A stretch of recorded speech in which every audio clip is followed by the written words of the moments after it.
Okay, what can we do out here, man?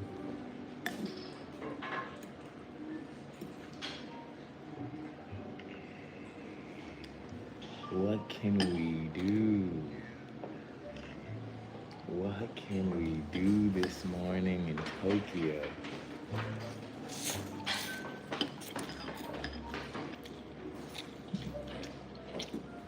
Ma'am. Good morning, guys. Good morning. Nice to see everybody.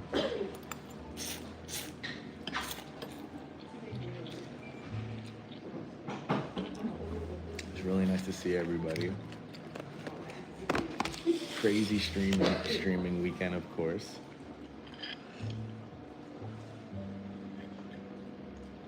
Freaking, I met a new friend.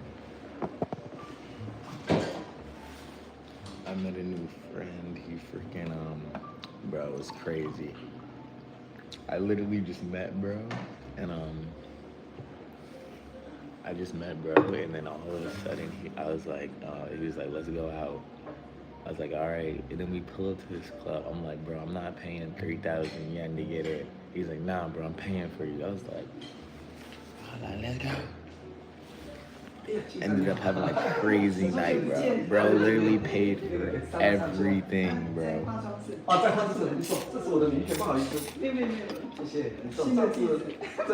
But I was being a nice guy, so he paid for everything the whole night in the club, right?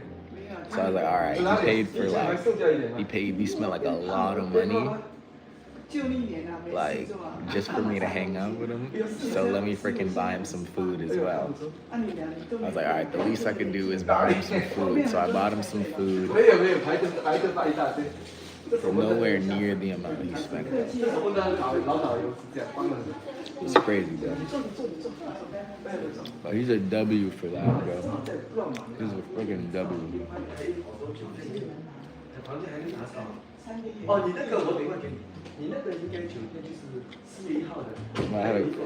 Well, that club was so wild. That was probably the wildest club I've ever been to in Tokyo. Hands down. Hands down, bro. But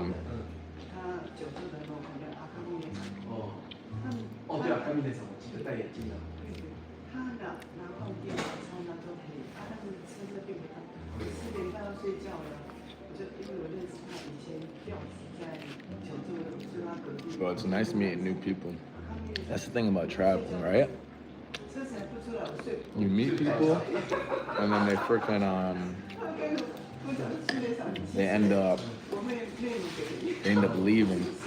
So he was basically explaining that to me a lot too.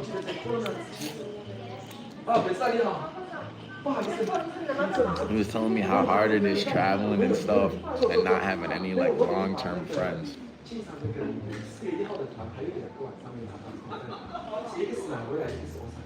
He was like, I just want to settle down now and freaking find a girl and blah blah blah.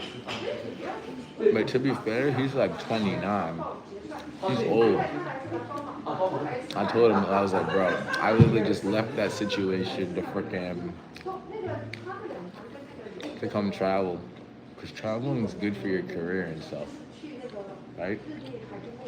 I literally just told him, I was like, bro, I just left my freaking girl, I left my ex, I left all that like stability to freaking come travel. But you know what's funny, bro? He's been traveling for like 6 years. He said he's 29. I guess when you travel for so long, it starts to like wear down on you.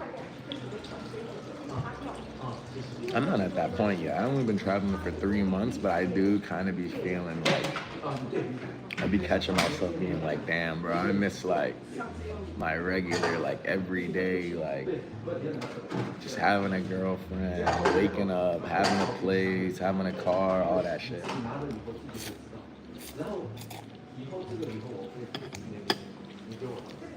I do miss that sometimes, but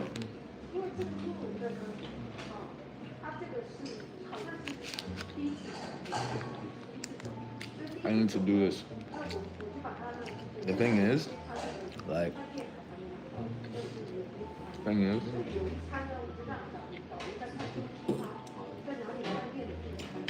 you can't grow in that situation, right? So for me to grow as a person, like grow my value and grow like what I'm doing, I needed to like leave. It's just like your mom's house. There's only so much you can grow in your mom's house.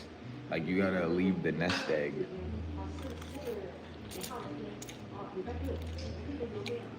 I had to leave the nest egg again, but this time the nest egg was my old life.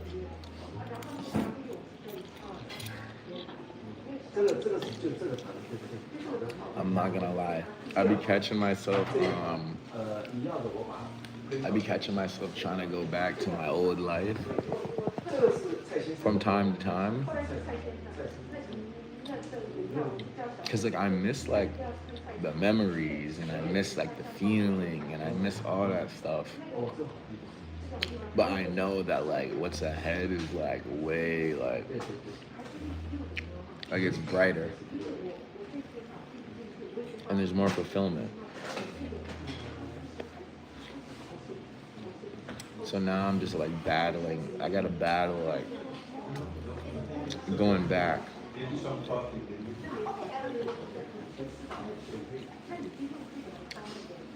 But for the most part, I'm doing pretty good.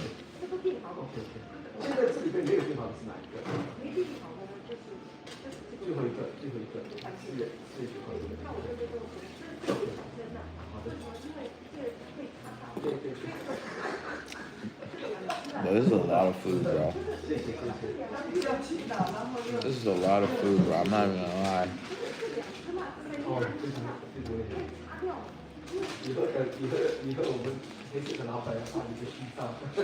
I'm gonna have a huge stomach. Bro, I swear I'm like a vegetarian now in freaking Tokyo. I swear. Bro, I do not eat meat here, bro. I do not eat meat.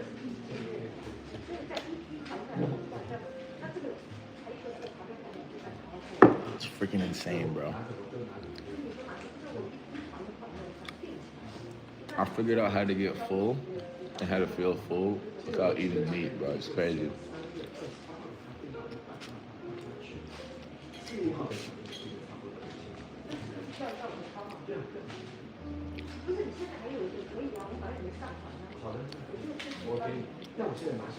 I think it makes your skin look better too when you don't eat meat. I'm not sure though.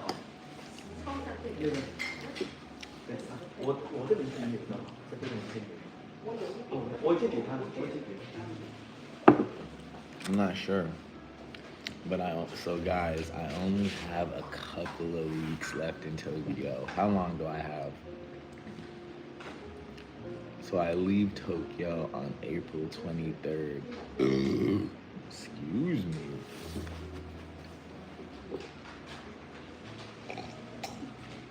I leave Tokyo on April 23rd, bro.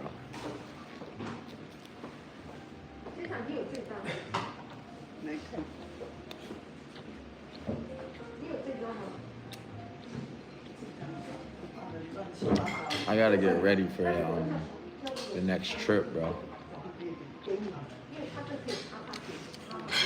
The next trip, I want it to be on the next trip. This is what's gonna happen, right? I think I'm gonna stream less.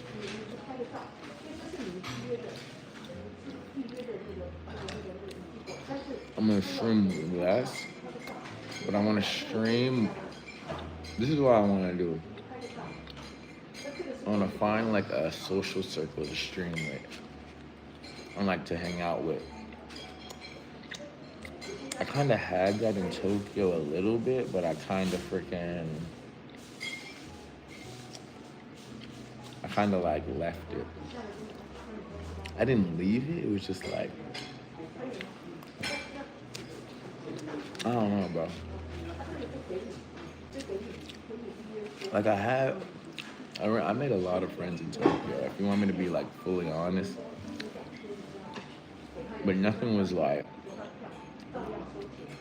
it wasn't for like a long time.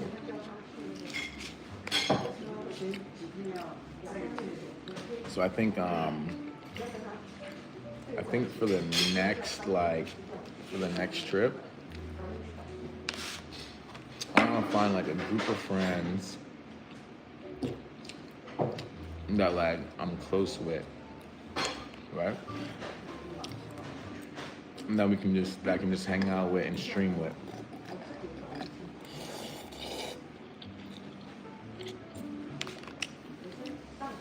On the next trip, bro, I'm not gonna be streaming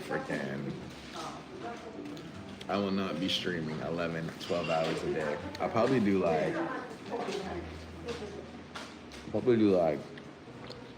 4 to 8. 4 to 8 hours should be good. But not as much as I used to. The only reason I was doing those like 15, 20-hour day streams here was to like get ahead. And now that I'm like already ahead, I kind of need to slow down.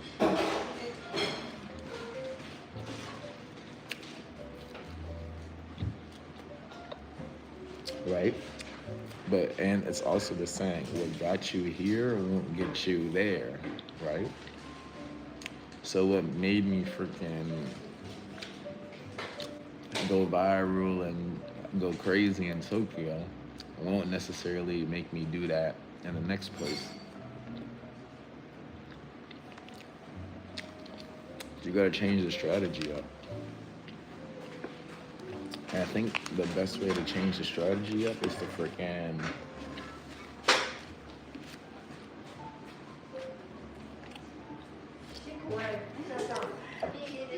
get in a social circle, right? Get some more like, I made friends in Tokyo, but it was for like a short time, right? And get some more like long-term friends and on the next trip.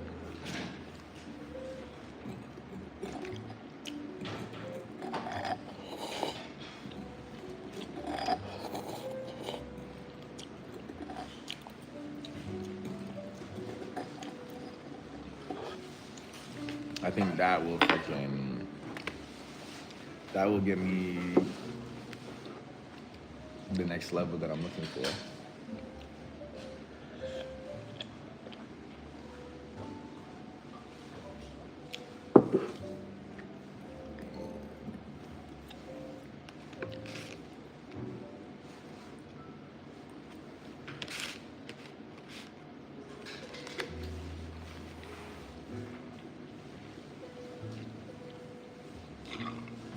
Excuse me.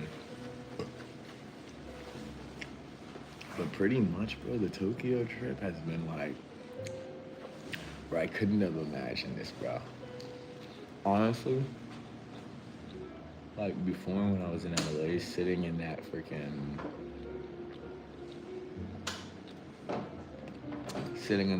house, bro, I could not have imagined that Tokyo would be like this. I had a feeling though, but I knew like in my mind that it was gonna go to the next level, but I didn't realize how much life was out. Like bro, we're freaking living. We're not just here in Tokyo, we're living. And it wasn't just for like a week, it was like a long time. It's crazy, bro. It's crazy.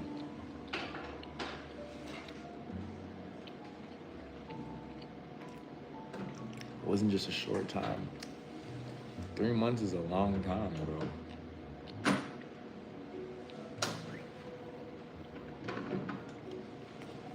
But my life changed in 3 months.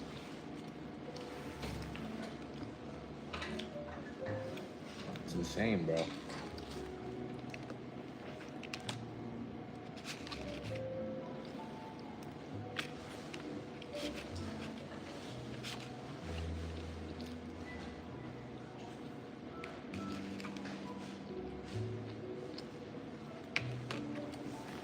It's insane how much your life can change in a short time.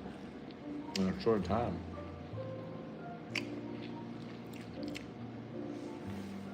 Two weeks in Tokyo wouldn't have been enough.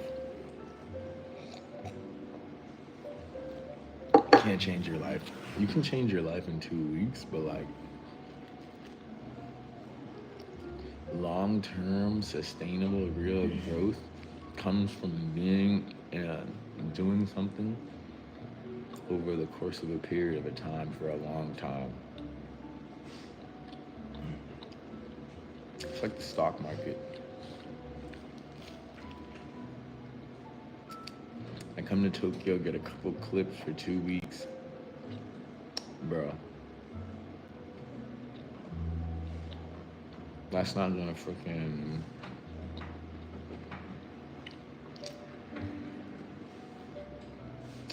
It's not gonna push me forward. Well, it will. For a little bit. But like, coming here and just collecting.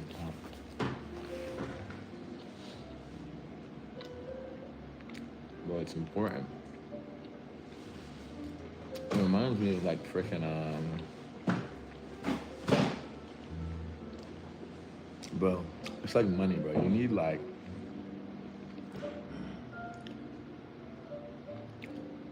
you don't just want to get you just don't want to get paid a lot in a short period of time. I'd rather it be like consistent. He said, hi, low key. What's up, Soul Squad? He said, how long are you staying in Japan? 4 more weeks. It's crazy.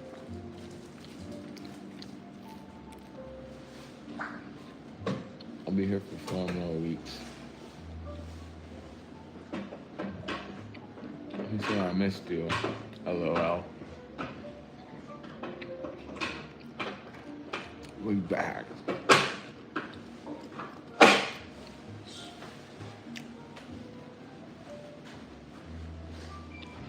I was thinking about that, bro. Like,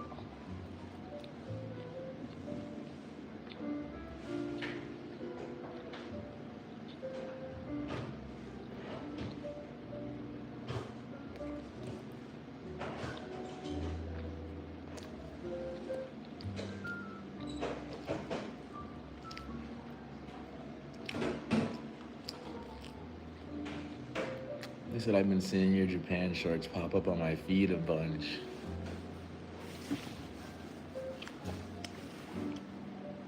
Bro said that. Yeah, bro, I've been getting a lot of content in Japan. But I got content for like the next 6 months, shit. And it's crazy because I'm still in Japan for like 4 more weeks.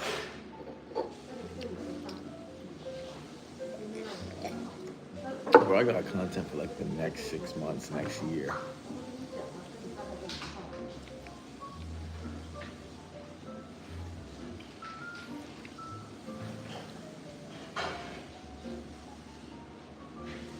And then we're still, that's the thing though, like we release content like just consistently, good quality content though. That's another thing that I feel good about too. It's like the content I'm producing, I'm releasing it every day, but it's good quality content. Good quality.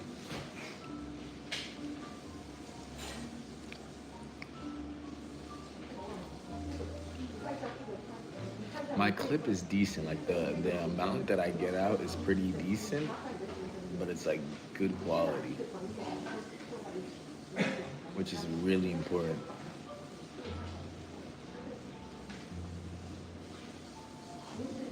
It's really important, bro. It's got to be good quality content, bro. It has to be.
You said, how is the McDonald's compared to in the States? Well, the McDonald's here is way cleaner, bro. Bro, I like it a lot more. Bro, you guys have to, a lot of you guys have to come to Japan.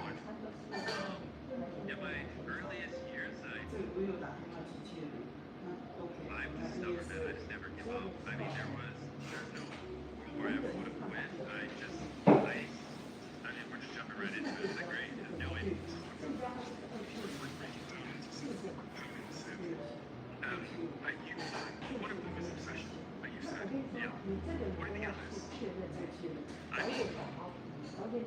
all the typical stuff. Like you are obviously who you surround yourself with, and luckily I just got around the right people in my later teenage years because I feed off the energy of the people from around me, and so obviously I start to talk like them. I become interested in the things they're interested in. This is all obvious stuff. I'm sure you've heard a bajillion times. So I just gotta. I always have to be protective of the people I'm around because whatever they say is what I start thinking on, and that's what I start obsessing over. And one of the best things that happened with Feastables is I just reached out to all the fastest growing chocolate companies, all the fastest growing snack businesses, and everything, and just became friends with a lot of the founders. And that's what would have probably taken me 8-9 years to solve. After 18 months, I was probably one of the top 10 people in the world when it comes to running a chocolate company and understanding it deeply, just because it's just cheat codes. Dang, bro, that's some real shit, bro. You gotta get around.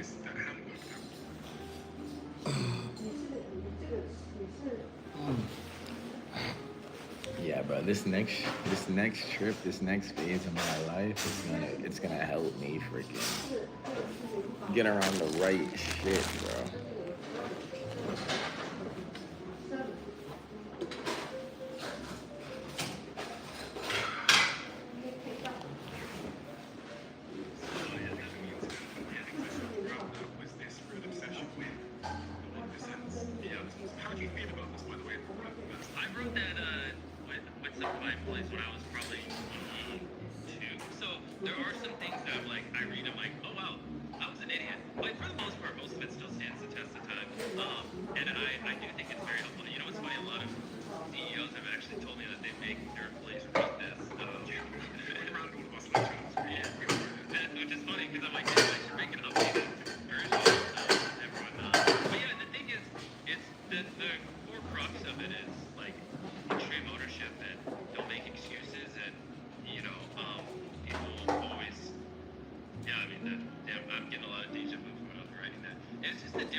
Good, Reaper. I don't know why, but when people tell me I can't do something, I don't know where this came from. It makes me just want to do it more. To be honest. If you tell me I shouldn't do something, that's fine. But if you tell me I can't, then everything in my body just wants to go. What characteristics would I need to demonstrate to be successful? You gotta be very coachable. Because whatever I teach here today is gonna change, a year or two from now. Always learning, always improving. Coachable. A big thing for me is you gotta see the value in working here. Like you really, this isn't like a job, this is a career. Like if you don't, realistically see where you're working for me in 10 years, then it's pretty hard for me to invest into you at the level I want. Like I don't like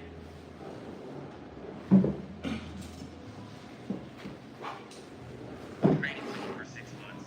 They work here for a year and then I lose them. What I like is I train someone for a year and then I get 9 years of dividends on the back end where they crush at their job and I'm constantly paying them more because they're working overtime time. Like that is like the eighth wonder of the world is investing heavily in an employee and they stick around for a decade. And it's like they're some of my top guys that I spent 3 or 4 years in the trenches with training and working with. They're like Tyler, who writes a lot of my videos and directs them. I probably talk to him 5-6 hours a day every day for around 4 years.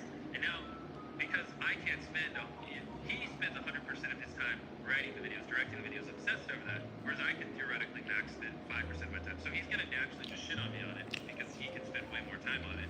And it's like, so Yeah, Mr. Beast is a smart man, bro.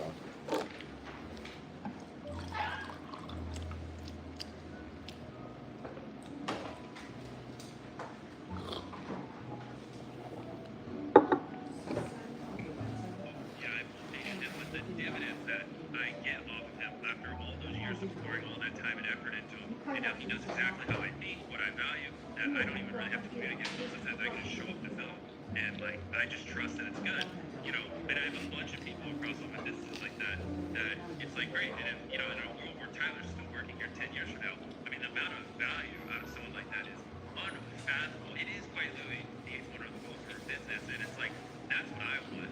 But you look at those kinds of people, they see the value for, you know, working for you. So they have to like deeply believe like the more valuable I become to this company, the more I'll be rewarded, and they like actually want to dedicate their life to the business. So that's very important, because if I really don't get that vibe, then it's not fair to both of us, because I'm not going to invest in you like I should, because I don't think you're going to be here in 10 years, and then you're going to feel that, and it's great. Facts.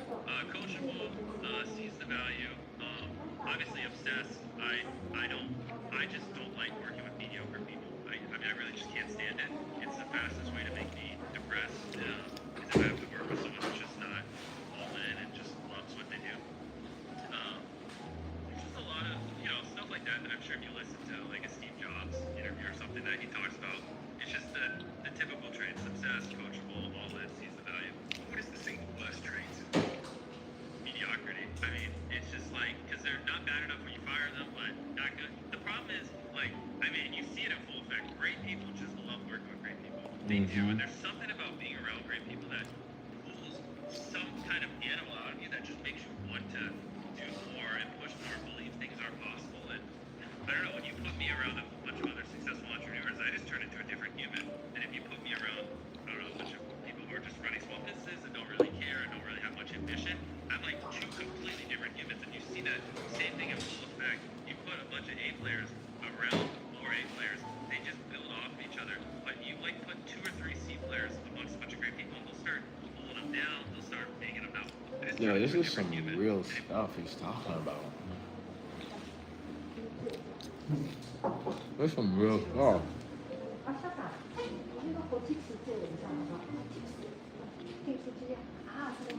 He said you put a bunch of A players around a bunch of A players, everybody's just building each other up.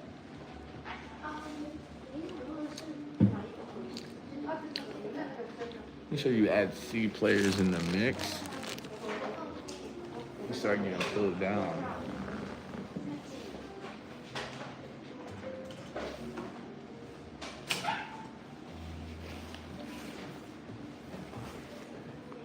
That's some real shit, bro. You put me around, I don't know, a bunch of people who are just running small businesses and don't really care and don't really have much ambition. I'm like two completely different humans, and you see that same thing in full effect. You put a bunch of A players around 4 A players, they just build off of each other. But you like put 2 or 3 C players amongst a bunch of people, they'll start pulling them down, they'll start making them not want to work as much, make it's not as fun. And so everyone knows, get rid of the C players, right? Obviously get rid of people who aren't all in, blah, blah. It's the ones that are like, they're not an A player, but they're not a C player. So it's kind of hard because you still feed off the energy, and if you get enough of them, it just drags the overall culture down. So those are like the worst.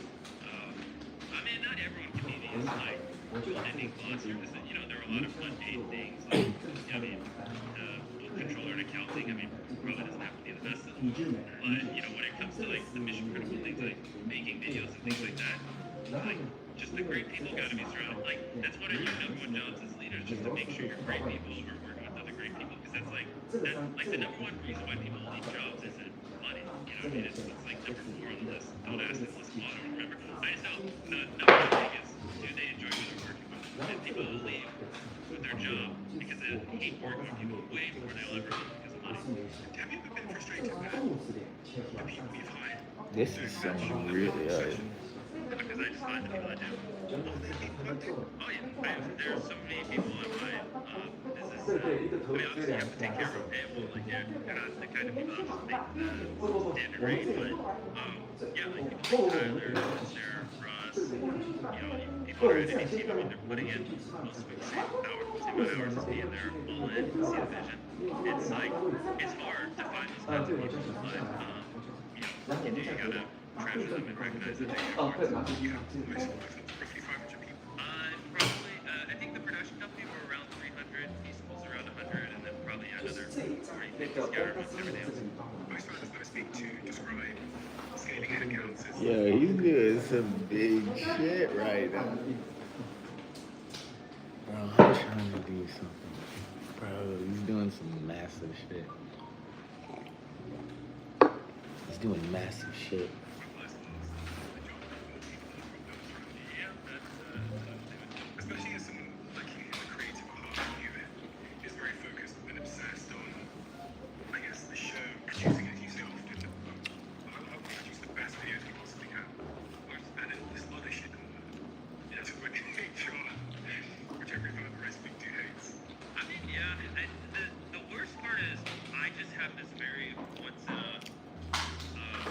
very rare opportunity where I have so much attention and so many people watch my content, and I just wish I had more experience. But like this is, I'm only 26, and this is my first real business. Of every employee milestone we hit, it's my first time hitting that, right? Like when I hit 100 employees, that was my first time getting there, and then this was my first time going from 100 to 200, 200, 300, and like, but what I know now, I could have done it so much faster, obviously, and it's just, it's a little brutal because like scaling Peaceful from 0 to 100 was way easier than doing my production company because I've been through the ringer before and I learned a bunch, and I get better with time, and it's just honestly the most annoying part is just the ignorance, right? Like, because a lot of mistakes I make, I look back and I'm like, oh, yeah, I probably should have brought in people with more experience working at a larger company earlier here. I waited a little too long here. I probably should have. And it's just like brutal because, and I had known these things, I'd be way further along with it. I mean, that's just how you learn. You just gotta make 10,000 mistakes.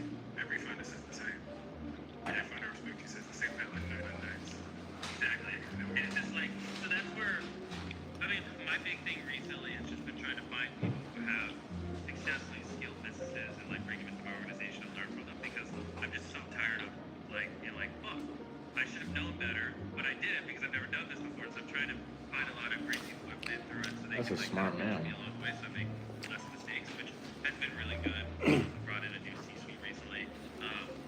It's like always a hard balance because I try not to.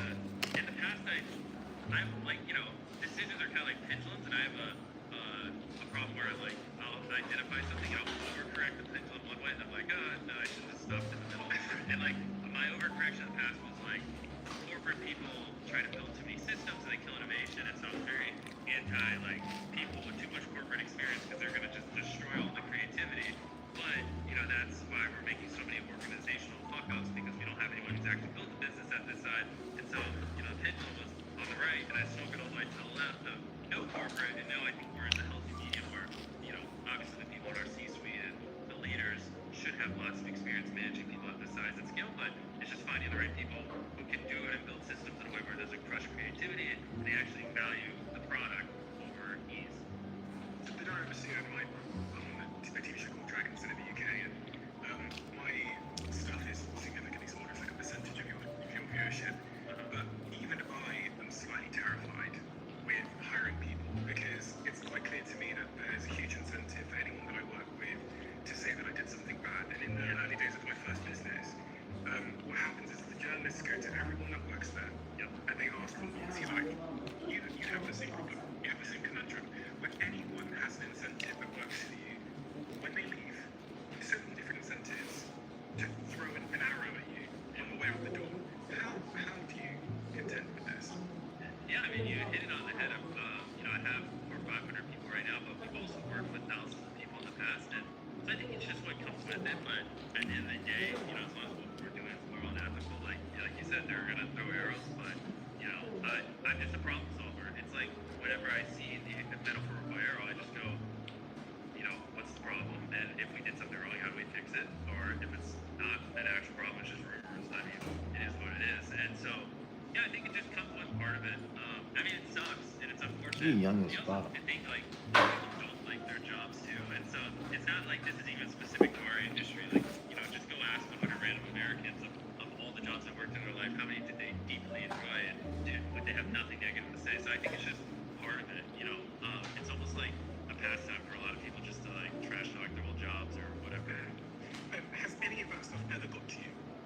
criticism. Oh, of course. Yeah, I mean, all criticism all the time does, but I mean, the thing is, independent of that kind of stuff, it's just like, I mean, we are averaging like 200 million views a video, like, you know, like most of it unique viewers, like we're talking like 2+%, sometimes 3% of humans alive watch every piece of content I put out, you know, depending on how well the channel's doing. And so like, it's like I could upload a video, and then with 365 days later, you could grab 33 random humans anywhere on the planet, especially because we do dubs. And what's even crazier is YouTube's not in China, so that's like 2 to 3% of humans alive, excluding China. Or China's mixed in there, but if you just take people excluding China, it'd be more like 3 to 4%. But you can just grab 33 random people on the planet, and one of them on average would have seen that video because the views are so fucking high. So yeah, I mean, there's a lot of criticism that's thrown at me, and the thing is, since our stuff's so global, sometimes transcends culture, and not everyone views everything, and so everyone has different. Yeah, he said our shit's so global. It'll drive you crazy at our scale if you try to make people happy, because even if 99% of he said our shit's so global. Yeah. He said good morning. What's up, Hassan? Bro, I'm just freaking watching a podcast right now, bro. Just learning, bro. That's it. I'm not really interacting with chat today. I just got the camera rolling. I'm just freaking learning, bro. people are totally happy, which is an insane hit rate. Like, if you make a piece of content, 99% of people that watch it love it. That is wild. That kind of stuff doesn't happen. But in our case, if just 1% is unhappy, that's 2 million people, which is more than anyone else even gets on views on videos. So, which will feel like an insurmountable amount of criticism and feedback, and it's very easy to like trick your mind into thinking, damn, everyone hates me, because you focus on the 1% instead of the 99. So I just came to the point where I just have to have my own internal guidelines of like, do I think what I'm doing is good? Do what I think is moral, ethical? Do I believe in what I'm doing? If so, fuck it. Like, I'm never gonna be able to make everyone happy. So and if you let the whims of the internet kind of decide what is okay and what's acceptable, and when you're being bad or good, then you don't have a spine, you don't have a backbone, you stand for nothing, and it will just destroy you mentally. And so, I mean, I don't know what age I was when I kind of got in that mindset, but I just was like, I'm gonna decide, and I'm not gonna let the internet decide, what is okay and what's not. And then ever since I got to that point, people criticize me for something, and I'm like, I don't agree. And I have it's easy for me to just go, oh, well, I don't agree, not gonna make everyone happy. I believe what I'm doing is right, and just move on. The brain isn't designed for this though. No, this is what I've come to learn. So do the podcast, it goes well. It feels like at the start everyone loves me, yeah. and then I get further down the line, and it feels like everyone fucking hates me. Yep. Because you get attacked from, you can never do anything right. And I've probably read comments or tweets, or I've probably in my lifetime read over 5,000 messages or comments or something telling me to kill myself. I mean, you know what I mean? Just like, and what would possess someone to tell you to leave a comment where it's like, fucking kill yourself? You know what I mean? So agreed. Like, we were not meant to receive this kind of feedback from basically anyone, anywhere in the world. You know what I mean? Just all consistently day in and day out for in my case now over a decade. Has it ever really got to you? Oh yeah, of course. I mean, it does all the time, or it used to all the time. Like I said, What does that mean in reality? If I'm flown in one of those moments when it really getting to you?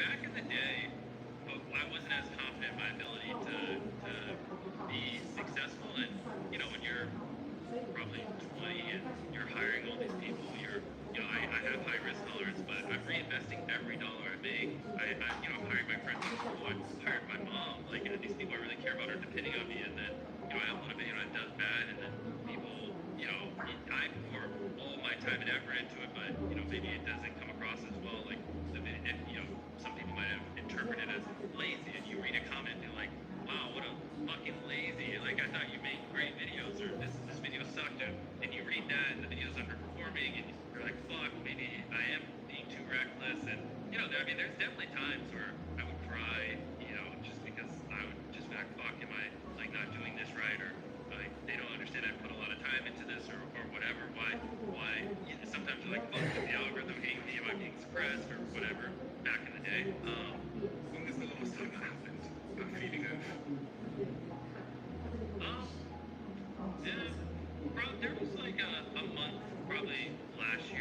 where I felt a little bit of that just because, just sometimes occasionally the rumor and drama mill gets spun up, but you just gotta snap out of it and, like I said, just go, do I believe in what I'm doing? It's like, it's hard because, anytime I do anything good, it's, people are always like, they try to, we're like conditioned in America now. When someone does something good, there's always some ulterior motive. And I've always been straightforward and just said, a world where I help people is just better than a world where I don't. Like, I don't try to come up with this crazy, like, story of how, someone helped me when I was younger, and now I just want to give back. And I'm just like, yeah, I can make viral videos, and I think the more I do viral videos, I help people are better when I don't. Just kind of, that's my answer. But it always does suck when people try to just, like, I don't know. And it's funny, the more good you do, the more people think you're secretly evil, and it's like, why can't I just help people because it's fun, So occasionally those will get to me, and I'll just be like, guys, you don't even know me. Like, you would think sometimes you'd read, like, when I build wells in Africa or help blind people see or things like that, you'd read some of these things online, you'd think I'm Hitler. I mean, it's crazy, like, how people portray it, and I don't know, I wish people just understand, like, if I made it a world where I help people, it's just more fun than a world where I don't, and it's really not that deep. The people around you, how does it impact them? Oh, how does that drama and that kind of stuff impact them? To be honest, in my case, I don't think it hits them that hard because most things usually fall on me and people want to go after me because I'm the guy that does good, the quote-unquote philanthropist. So usually I'm like the one that gets thrown under the bus quite a bit. It's funny because everyone that knows you knows you. Yeah.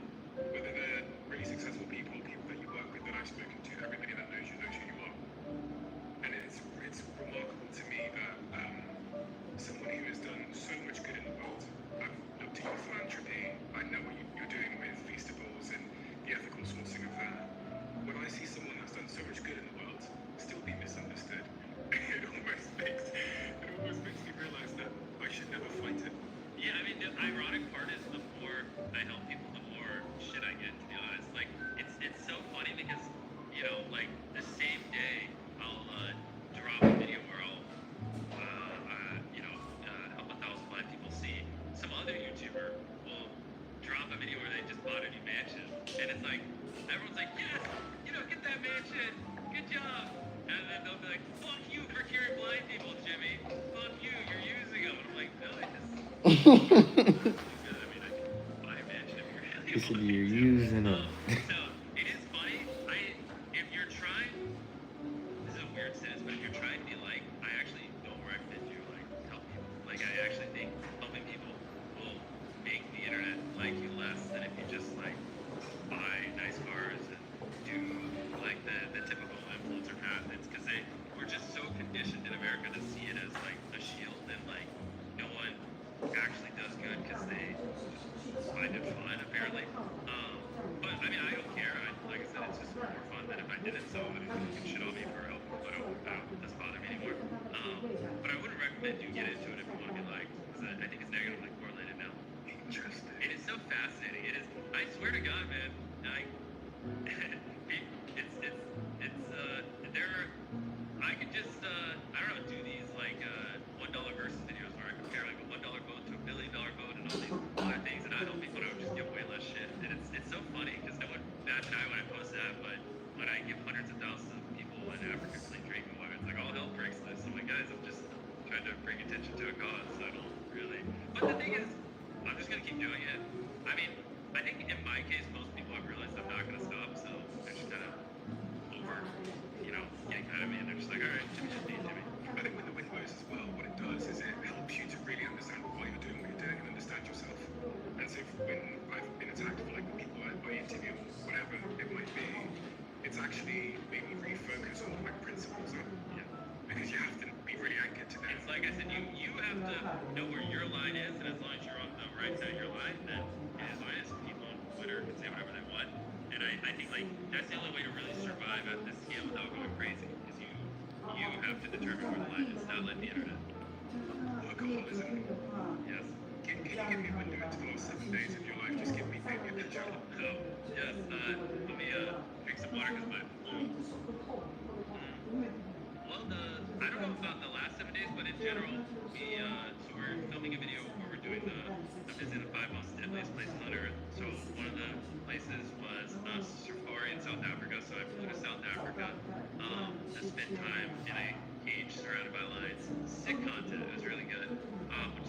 itch to get to. And then I got the flu, and so spent a couple days in the hospital there. And then we were going to go to Snake Island to spend time there, and Old Deadliest Road, and then we have a couple other places, but that got postponed. So instead, got out of the hospital, went to Florida, filmed with Aaron Judge, and I went to North Carolina. We have this guy where I built a gym, and I told him if he loses 100 pounds before he leaves the gym, it has a big red circle around it, I'll give him a bunch of money. So I filmed with him, then worked on the coming up videos. It's a lot. And then flew to Florida, filmed with Aaron Judge. Flew here, just landed, filmed with the reunion that you were at with the contestants for Beast Games. We're doing this podcast. What time is it? Like 1 a.m.? Just after 1 a.m. Yeah, 1 a.m. The latest podcast he's ever done. Lightweight. I always do my podcast at 1 a.m. My last podcast before this is like 4 a.m. Like a couple weeks ago. And then we're flying to San Fran with Steph. And then we're Steph Curry. Yeah, Steph Curry. Then I think I'm going to Snake Island and the Deadliest Road. And then I'll basically, I don't think I'll be home for another 16 days. So I'm just traveling around filming for the next 16 days. And then, yeah, I guess then I'll get home and then I'll maybe film at home. How does everything else in your life fit into that in terms of like the gym? I know you've been working out. It's been brutal. It's gone to shit the last couple months. It's really killing me, to be honest. It's like so much easier when you're broke if you don't travel constantly. Life is so easy when you just wake up in your own bed. Like waking up in your own bed and working 15 hours in, your office, whatever. So easy compared to like all this fucking bullshit where I'm like, I don't know the time zone I'm in. I don't know what place I'm in. I don't know where I'm going in 2 days. It's like I don't know where I'm going in 2 days.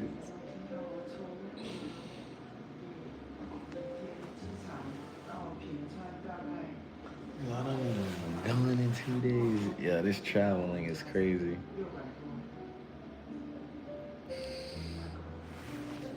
I'm going to bed at 10 a.m. Other days I'm going to bed at 5 p.m. And it's like, it's a mess. Waking up in your own bed and working 15 hours in, your office, whatever.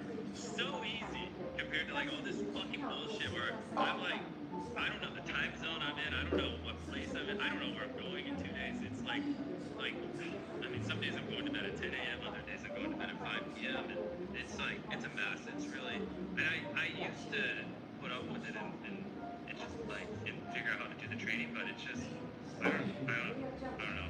I need to, like whatever's a priority you'll get done. I just need to make it a priority again. So, I really do miss it. It's just this, the hard part is putting these games in the mix, because I was already like basically working, whatever, every hour, 5 hours per week. But then these games is such a monster of a project. I have to maintain the same YouTube upload schedule, and then I do a lot of PCs now, and then I have a couple of businesses. So I just honestly something had to give, and sadly it was working out, but it's fucking stupid. So I need to like reprioritize my life where I can get. I mean, just only 5 minutes 5 days a week. It doesn't make me hard. But the bigger problem is I'm just not sleeping like I used to because what's going on. So when I hit it hard in the gym and then I don't get enough sleep, then that causes pretty extreme fatigue the next day. So it's like I gotta fix the sleep first before that. But yeah, it's got a lot going on, to be honest. I'm dying. Right now, honestly fine. I'm jacked up on all my caffeine. I mean, just in this recent period, The flu's not helping. It's making everything like 30% harder. So it's like life's like a roller coaster. There are gonna be moments where, like right now, I'm gonna answer this negatively, but I don't want someone to think that's indicative. Like, every time you ask me this is gonna be it. But because of the flu and the lack of sleep, I mean, I'm struggling at the moment. Honestly, grinding. A little happy because we just dropped the ending of the season. So it's like a little bit emotional high, but after this, I'm probably gonna go crash. I'm tired of walking on the tomorrow, which I hate. But yeah, I'd say I'm on like the lower end. I could use a couple of days to really get started.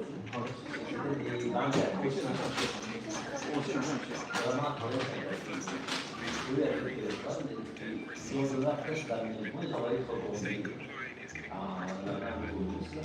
And that is where Manta comes in. It was a joining this podcast. Manta takes the pain out of security compliance, automating things using Manta/Steven. That's beaming. Well, the thing is, here's the problem. Like, if my mental health wasn't already, I wouldn't be as successful as I am. I mean, that's just like a sad fact. And obviously never prepared myself live for 7 days solitary, 7 days on a desert island, 7 days blah, blah. It's like, you know, being consistently uncomfortable and like being able to consistently suffer over long periods is like arguably one of the deepest ones. It's like there's a reason no one makes videos like not even close because no one wants to live the life I live. I mean, there are months where I'm, you know, I think there was 1 year I was flying like 200 days, like I'm on a plane. I mean, it was a fuck fest, but you know, to get these videos done and I do everything, and it's like, you know, when I wake up tomorrow, I'm gonna be pretty fucking tired and feel like shit. I'm gonna go, you know, something I always tell myself is how you feel right now is why no one else does what you want to do or does what you do. And if you push through this, that's just even, you know, more of a reason why no one will ever be who you are. And so it's like, I think being able to push through unhappiness and do things you don't want to do consistently year after year over the course of a decade is like the ultimate advantage. Like, I mean, I think we'll hit 1 billion subscribers, and I don't think anyone will see anywhere near close because, like, once you make a couple $1 million, why would you live the life I live? Like, why would you not take weekends off? Why would you not just film locally, even if it means less views, so you can be on the right time schedule? Why would you not, you know, prioritize your sanity? Like the ultimate advantage. Like, I mean, I think we'll hit 1 billion subscribers, and I don't think anyone will be anywhere near close because, like, once you make a couple $1 million, why would you live the life I live? Like, why would you not take weekends off? Why would you not just film locally, even if it means less views, so you can be on the right time schedule? Why would you not, you know, prioritize your sanity and that kind of stuff? It makes no sense, but that's why no one else does it. These guys are comments that you guys have every single yeah, they're great guys. I have mental breakdowns every other week. Yeah, that has gotten a little better. Mental breakdown sounds extreme. It's more, I'm like, fuck, why am I doing this? This is so fucking hard. It's just a lot, man. You're just going constantly. It's like, what's funny is I think I said that years ago, but that was back when all I was really just doing YouTube. Now I run this shop with a company and we have the show and we have other stuff. So I think the hardest part really is gear shifting. Like, and so I try to bucket these things correct. Like, if I'm on set, you know, and I have a 15-hour film day, like ideally the things I'm doing in between filming are like related to main show because I'm in the frame of mind of that. And that's one thing that's really helped me not feel like my head's gonna explode. Like if I'm in Chicago at the Feastful's office and we're going through Feastful's marketing, like, and then you come in and you go, what do you think about this bid for this coming up main show video? Then after that, like, shift my frame of mind. And like that constant gear shifting, and it'll make my fucking head hurt if I'm like bouncing around too much. It's also just very not core to who I am. I love obsessing over certain things. I find, you know, obsessing over things within a business isn't like switching back and forth between marketing and product. You know, the same business is pretty easy. The little way of saying, like, one thing that's helped with that is like just really organizing my schedule in a way where it allows my natural state of mind to like obsess over a certain business, finish that, and then move on to the next one. Whereas before it used to be like 30 gear switches a day, and that's just miserable. It's just not even fun, to be honest. I had Elon Musk, who I you spoke about quite often, also something I speak about quite often. I heard him say when he was on Joe Rogan that you wouldn't want to be in my head. And I think Joe Rogan asked him if he was happy or something, and he doesn't even like consider the question to be important. So two questions there. Do you think the average person would like to be in your head? And secondly, are you happy? Well, no, the average person doesn't want to live the life I live in my head. They would be miserable because they're just working all the time, and they probably just ask themselves, why am I working all the time? Why don't I do literally anything else? I mean, because obviously I'm not a robot. There are times where I'm like, fuck, I really want to play the strategy board game, I want to do this thing, and I look at the schedule, I'm like, oh, maybe I can do that in 4 days. And you know, and the hard thing is you really have to like be delicate with the framing of your mind because it's very easy in moments like that to go, fuck, I'm like a zoo animal. Like I don't have free will. I'm like a little robot to my businesses, and like and so you have to like be very careful, and sometimes those emotions take over, and especially because I'm a very defiant kind of guy, and I'm like, but I really want to do this thing, but I can't because I gotta go film this video, and I gotta do this, and I gotta do this out first. I gotta do this networking thing and blah blah. And so, yeah, I think most people, when that feeling comes up of like, am I just a fucking animal? Like, do I have any free will? They would probably get very depressed. But I've been able to like work through those and just I always try to, your brain you just gotta control your thoughts and be like, well, this is the life I chose. This is you want success, you want to change the world, you want to do this and this. This is the price you have to pay. You should actually see this as a good thing because this is why. Which is why I'm very diligent about how I frame things in my mind. Like, this is why no one else will do what you will do, and this is a good thing. This is what you are feeling right now is your mode. You're lucky, it's hard. Push through it, you'll be happy you did. And so that's kind of how I try to view it. But no, I don't think most people would be happy looking at my life. They would be like, oh, let's just grab a couple $1 million and be happy. Are you happy? It depends what day you ask me. Right now I'm having a good time. When I was at the flu in Africa, sitting in a cage with lions, fuck no. So What's your baseline? How would you describe your baseline? probably this year, so far more unhappy than happy, and it's just they're just things you got to do that just aren't fun, But I think I really deeply enjoy working on festivals, and I'm trying to spend more of my time building it. The problem is it's just opportunity cost because I'm the only one who can be in front of the camera and film, and that's what's like brutal, especially with Beast Camps, is I'm just filming so much and added so much shit to my yearly filming, like doing this giant show on top of already having the largest YouTube channel when I was already filming some months, 25 days a month. So I'm just like, that's just the rough part, is because it's like, it just all rests on my shoulders, and if I don't film, there is no content. Like, the channel just literally ceases, like, if I stop filming. And so, I have found more and more that I'm finding more joy in entrepreneurial things and building businesses, and I do think I'd be happier if I could spend more time doing that, but it's just, like, weird because I could literally hire anyone in the world to do that, whereas I can't hire anyone to replace me on camera. I always wondered, this is someone who is doing so well on a platform like YouTube where the algorithm's always changing. So many YouTubers I speak to say that they get burnout.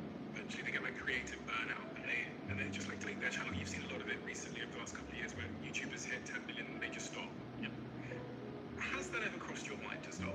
Oh, of course. I mean, all the time. Seriously? Yeah, but I feel like that's what half this podcast has been about how I don't want to do things, but I push through and do it. I think they're just reasonable humans. Like, a lot of them are chasing goals, like, oh, I just want this money so I can take care of this thing. It could be noble things like retire my mom or just not have to worry about money. And then they go, well, why would I suffer now? I'm good. What was the closest you came to quitting? Oh, I mean, probably countless times. I mean, when I was in solitary confinement for 7 days, that was fucking miserable. I mean, I did quit a video. I've quit a lot of videos. Like, No, I mean, as a creator. I mean, I guess I never truly would have quit. I mean, my biggest thing would be I just would have quit for like a week and been like, fuck, let me sleep 9 hours a night. But like I spent we did a video where we spent 7 days on a desert island. First time we filmed it, on day 2, I woke up on the beach and I had literally, I didn't know sand fleas were a thing. I had like 700 bug bites up and down my legs, all over my body. I was sunburned. I was like, a little bit of me was like, damn, am I gonna die? Like, this is crazy how much like bug bites are everywhere. My skin was so red and I couldn't see straight. So I ended up quitting on day 2, which is brutal because you spend all this time and money and you have the crew out there and you flew out there and it's opportunity cost. It's like that's a 7-day window. We could have got a video and uploaded it, and now we don't. Like, it's canceling a video like that is literally the worst thing that can happen from an opportunity cost perspective. And that was like, and you have moments like those, and it's like, fuck, like this isn't even fun. Fuck this shit, But what about YouTube as a whole? Because I feel like YouTube is like throwing coal into a train and you just have to keep throwing it in there. Once you start it, you just can never stop throwing it in. you're running on a treadmill cranked up to the max, especially if you want to be a top tier career like me. And it's just like, who can stay on the treadmill the longest? Because it never slows down. If anything, you're making it faster. But no, I mean, I don't think there's ever unironically a time where I actually would have quit. It just breaks. Probably would have been nice. And when you think forward about treadmill, can you see yourself doing it for the next 2, 3, 4 decades? Oh yeah, of course. I don't have any intention of ever stopping. Love. Something that came into my life a couple of years ago. You announced, I think over Christmas time, that you had proposed, I think like Boxing Day or New Year's Eve. Yeah, and it was on Christmas Day. On Christmas Day. Because her family was in town, so I proposed. Okay. How does that fit into this craziness? She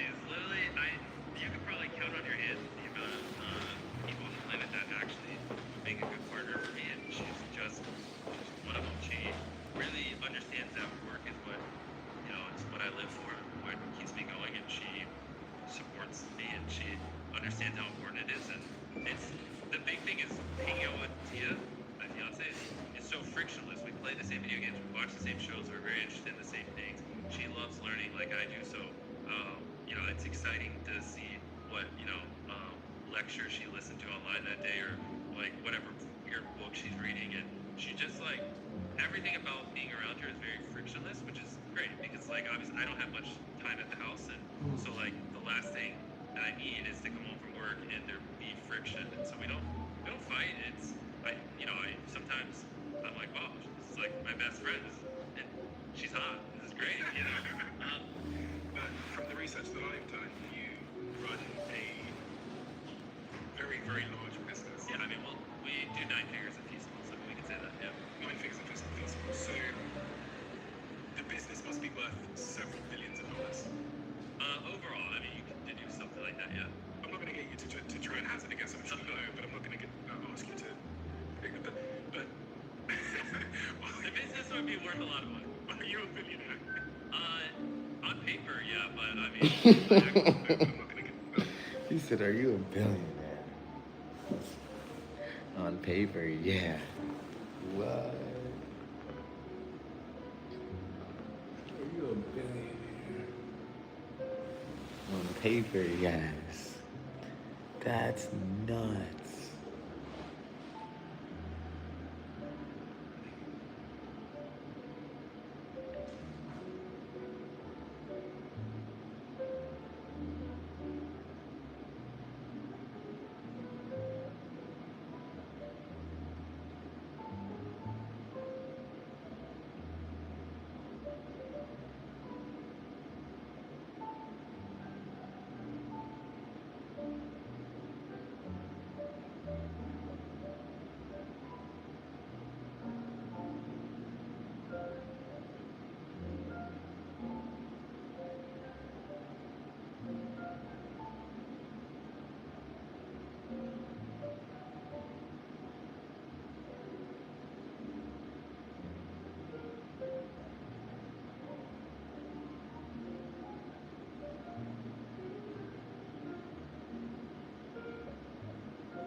Are you a billionaire? On paper, yes. That's crazy. Ask you to. the business would be worth a lot of money. Are you a billionaire? On paper, yeah, but I mean, in my actual bank account, I have less than $1 million, so Do you pay yourself out? a little bit. But I also like I have some assistants and things like that, so it's like I try to just pay myself what I spend, personally a month, just to like stay even. How do you think about money in all of this? Because I have less than $1 million in my bank account. Yo. Yo, that's crazy. That's crazy. That man is not greedy. I have less than $1 million in my bank account.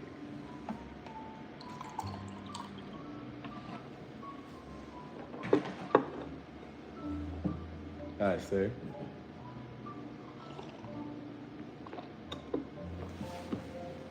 On paper, yeah, but I mean, in my actual bank account, I have less than $1 million, so do you pay yourself out? a little bit. But I also like I have some assistants and things like that, so it's like I try to just pay myself what I spend, personally a month, just to like stay even. How do you think about money in all of this? Because most people in their lives are pursuing money so that they can chill out, retire, but you seem to be pursuing it purely for the sake of reinvesting it back into the system.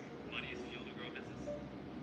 And then you make money from the business and then To keep growing, yeah, and then you find a business that you enjoy that is better for Mother Nature or Earth or people, and there you go. You have a fulfilled life. That's my theory. I just don't. When I'm 70, I don't want to look back and have regrets. when is enough enough? Such a cliche question that I'm asked at the Enough like building the business never. I mean, I just want to keep like building a business is like a video game. It's just fun, Like with Feastables right now, we're the largest ethnic store shopping company in America, and like it's just fun to like look at something that's been done the same way for 100 years and go, how do we just flip this on its head and fuck up this industry? And how can we pay our farmers a living income? Not use child labor, et cetera, et cetera. And so it's like, you know, I think if I was just doing mundane things like everyone else, I probably would be bored as fuck. If I just sold chocolate like everyone else, made the same repetitive YouTube videos like everyone else, I probably would be like, all right, get me out of this. I want to retire. But it's not what we're doing. Like we're changing industries, we're impacting the world. Like this is the point of life. You could do so He said much we're more. impacting the world. Literally, bro. Literally. Literally.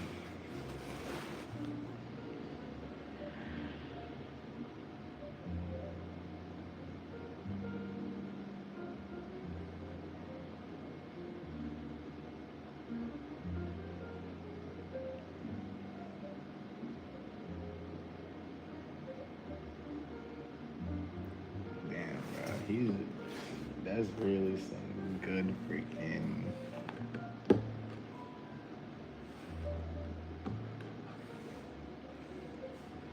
That's some good advice, bro.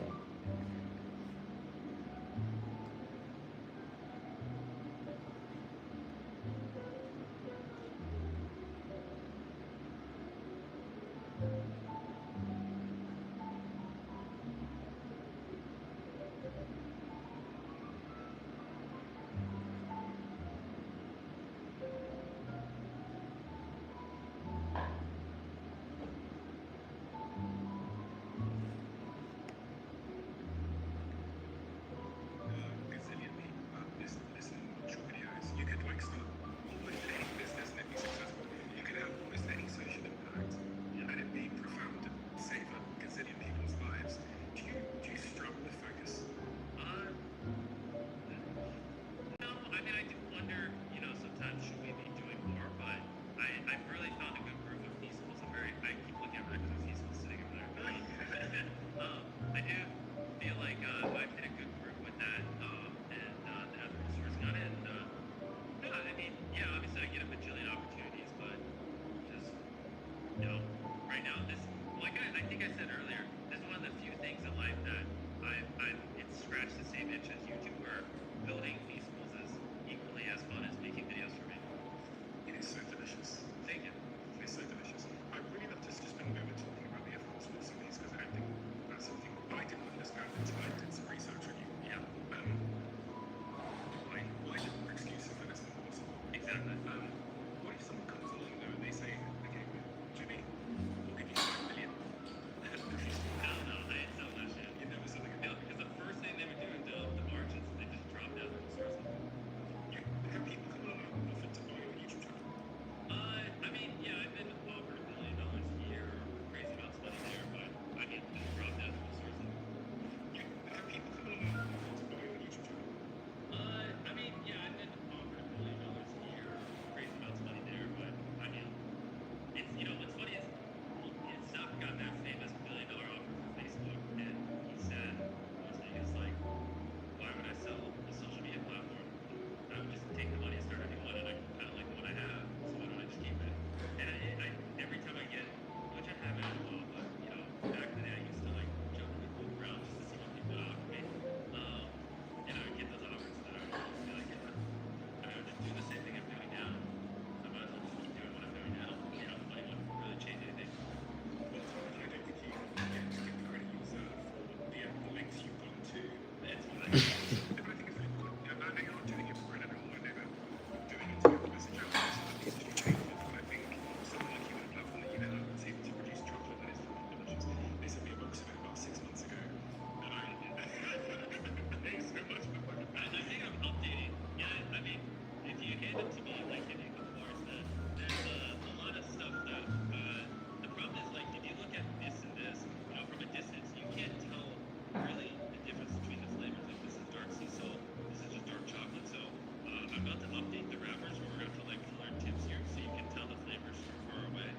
I think that's very important. Another thing too that I there's just a you made a mistake, but these are in front of me. The other thing I've been experimenting. The newer renders are looking good, but putting like right here, every bite kids out of child labor, putting that on the front, and then I'm you know we're messing around with different machinery. I feel like the images of the chocolate on the front can be a little higher quality. The back is pretty fast.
just to like go look at the chocolate out and see all the statistics and things like that. I would love to do that if you throw. I wish we could go visit a Walmart. You know how fun that would be? It's like, I would love to educate you on the chocolate. Our Walmart's not open now. No. They're not, okay. We can do that another time. Usually what I do is I just bang on the door and they let me in.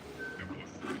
What you just said there, I feel like I'm getting at something here, because 99.999, when I said once guys are going to just have something to do to run their business, don't give that many fucks about the detail. And you have like a zillion things to do. And an hour show, which is like the highest feature, whatever, time, whatever, and you have this massive channel, you have this philanthropy, you have all of this stuff going on. $100 on TikTok. 100 gazillion followers here, a gazillion followers. The numbers are just unfathomable, and you're still driving to 13 Walmarts to check if your chocolate is breaking. Yeah, well, and I go in the back when I'm there, it's out on the shelf, and I'll go scan it in and help the employees. And is that the difference? Well, you just gotta know everything going on. It's first principles. Like, I hate when someone in my business is like, tells me something that I don't agree with, but I'm too ignorant to be able to challenge them. Because then it's like, well, who am I to I guess I gotta just take them on the word, but most people tend to take the easiest route or conform to the status quo. And if I wanna lead real innovation and like change the industry, then I gotta know every little facet of everything. And so, at the end of the day,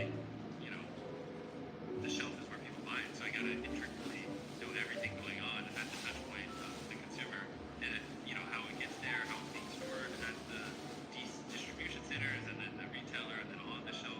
What does it look like? What's the experience and everything? Because all these little things add up. Do you not feel like you've spent your whole life fighting people to raise their standards to your standards? Because you don't exist in a world of Mr. Beasts. Well, and that's the thing. I used to think, which I've said a couple times, it was just content, but I realized it's just everything I do. Like, I just want to be the best at it, and it's weird, man, because you just look at this shelf of art, you'd be like, who the fuck cares? But that's the thing, it's what I've really enjoyed the last 2 years, is I've gone as in depth on this as I have YouTube, and it's been every bit as fun. I mean, it's very, very fucking difficult and hard, especially the ethical sourcing, and like I recently spent a week in West Africa, and I went from the bean all the way to the floor, and like worked on the farm and followed the entire QC supply chain and everything. And it's equally as hard as my YouTube channel, but it's also equally as fun. And that was a big eye opener for me, because I never thought I would enjoy something as much as my YouTube channel. And that's what I was saying earlier. I've come to realize I deeply enjoy building businesses and solving more complex problems, even though I know it's just chocolate, but I get the complex things from the ethical sourcing side just on a daily basis. Like that's fun. With these games, with this, with all the other things going on, your main channel, which is, I guess, you probably still see as your baby to some degree, it's the mothership, right? Because it's the source. It's what allows us to do everything. Like, most people buy this are buying some piece. Do you ever get paranoia when the views go down? Haven't gone down yet. Haven't gone up every year for 14 years. But do you still get that? Do you still watch the video go live and look at the back end? No, I mean, because it's like, I don't know, I just upload a video, and then the next day I look at the retention and the CTR, and if we fucked up, I just, well, what we do is we call them after action reports, so I get all the smartest people in my company, like we actually just did one. I wish I had it on me, but like, I pay this guy to just do a very in-depth breakdown of like, here's the retention chart, here's every time someone clicked away, here's where it was the flattest, here's where it was the worst. We'll take, like, so if I upload a video that's 20 minutes, we'll take our last 10 20-minute videos, and we'll go, the median retention on the last 10 20-minute videos was 10 minutes and 55 seconds is the median. So if the retention on this new video is 11 minutes or above, we did a good job. If it's below that, then we did below average, and blah, blah, and he just does like a giant, like, presentation. And so usually 2 weeks after we upload, we'll look at that with all my top people, and then we'll just be like, what we fuck up, what we do well, we'll move on.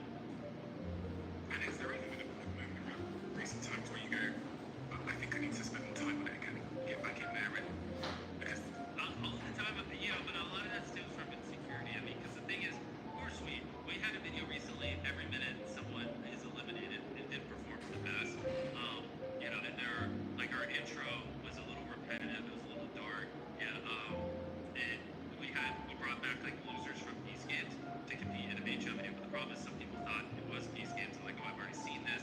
But it's just a lot of rookie mistakes there, and it's very easy for me to like, get insecure and like be like, fuck, this is why I need to be in the weeds. But at the end of the day, it's not like when I was calling all the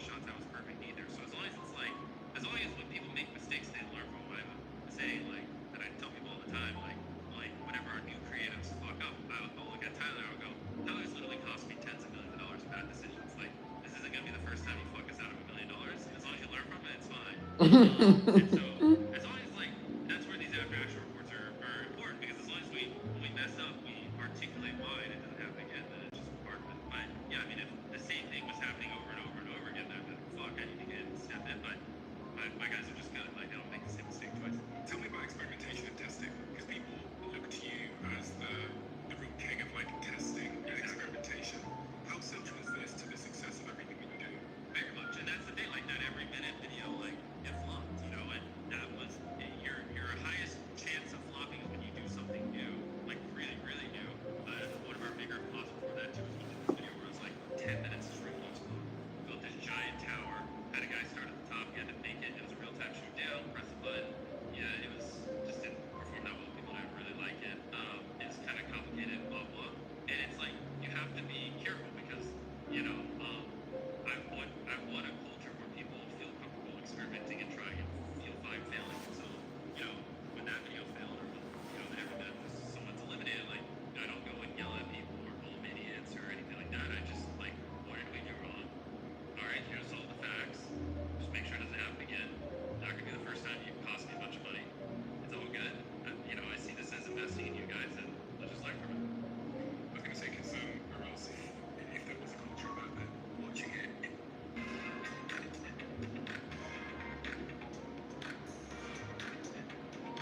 Amazon are aware of the fact that you're just going to give away the money like this, like when you like flip the coin and it adds another 5 million. And I did that back then. I lost a ton of money in the show, so that came out of my pocket.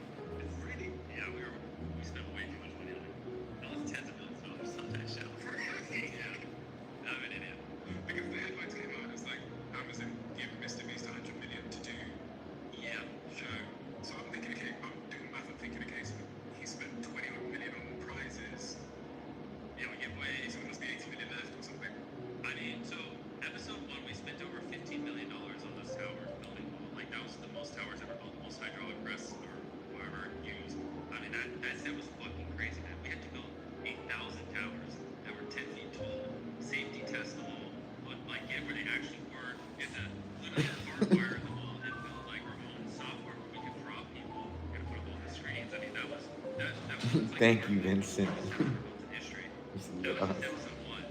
And that's just like the construction of the set. That's not including, like you said, we gave away over $20 million. I think over $2 million was in episode 1. And then episode 2, we have City, which that was a $14 million set built. That was huge. I mean, because that was a real city that they were living in, you know? And then I go, but just between the 20, whatever, 2 million we gave away plus those 2 sets, I mean, already right there, you're at over $50 million. How much did the whole thing cost? That I have been advised not to say. Because people will hear a big number and be like, oh, well, I could have made a good show by that kind of money. But the thing is, they couldn't because money isn't everything. Like building and managing it is you know, infinitely harder. But Is it more than 100 million? yeah, of course, yeah. Of course. Well, I just told you how we spent $50 million and no, we're only 2 episodes in. So how out of pocket are you? Tens of millions. Yeah, it was not a good financial decision to make these games. I lost money. I would have more money if I didn't.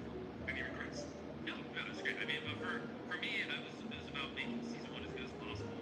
You know, I can't let the YouTube community down because that, you know, creators don't have a good rep when it comes to doing stuff on streaming platforms. And, you know, I'm getting 200 million views a video on average over the course of the first year.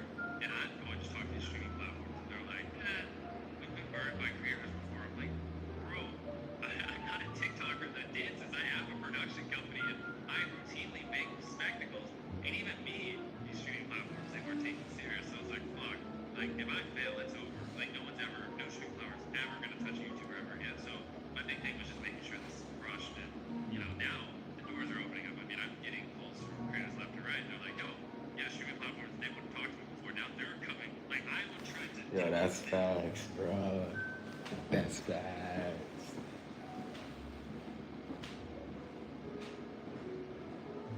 Yeah, yo, he's an innovator, man. He's an innovator. And they're like, no, they're like, hey, had meetings with them, and I already know, like, oh, yeah, streaming platforms, they wouldn't talk to me before, now they're coming. Like, I would try to get a meeting with them, and they're like, no, now they're like begging to like have meetings with them, and I already know of 2 creators that have signed deals, just on the back end success of these games, and probably, I mean, hundreds of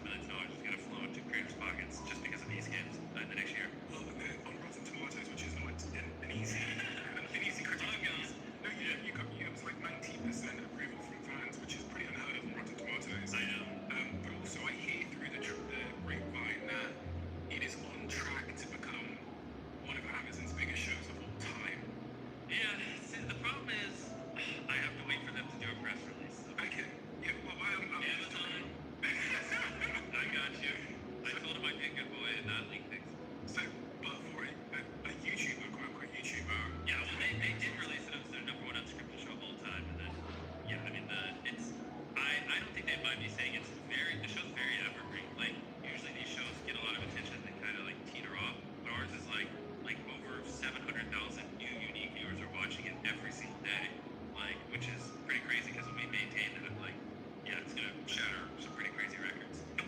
What's the upside for you to continue promoting it now that it's done? Because I put all this effort in, I want people to see it. Yeah, I don't get paid to like all the promotion I'm doing now. I'm not getting paid for it. Really? But I guess the upside would be the better season one does. You know, the more money I get for season 2, 3, 4, 5, etc.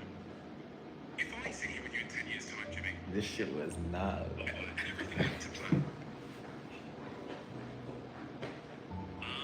you're 36. I already know what you're gonna ask. Yeah, I hate that kind of stuff because if you ask me, the problem is if you asked me this like 5 years ago, I never would have said anything about festivals or a lot of the stuff I'm doing now. And so the honest answer is I don't know. I mean, I think that what I'm doing, you know, hopefully by then I have 2 billion subscribers on YouTube. You know, East Games is bigger than we ever imagined. Hopefully festivals has gotten over 1 million kids out of child labor by then. And you know, I probably have 2 or 3 other businesses that I'm very passionate about that are hopefully crushing. And yeah, just I don't know. and personally, Maybe I'll have a kid by then. I don't know. I mean, only time will tell. It won't be until I feel like I can actually have enough time to be a good dad. But I don't even know, man. I don't think about my personal life. I just think about winning and gotta build. some photos I found I loved. Uh-oh. Okay. Holy shit, is this me or my brother? I would do so much for children, but if you could whisper in that child's ear something about Buy Bitcoin. He said, if you could rate Tokyo 1 through 10, what would you rate it?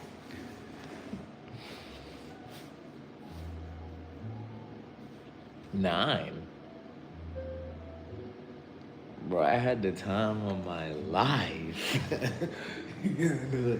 Yeah. I'm having the time of my life in Tokyo. I'm not gonna lie. Honestly, like,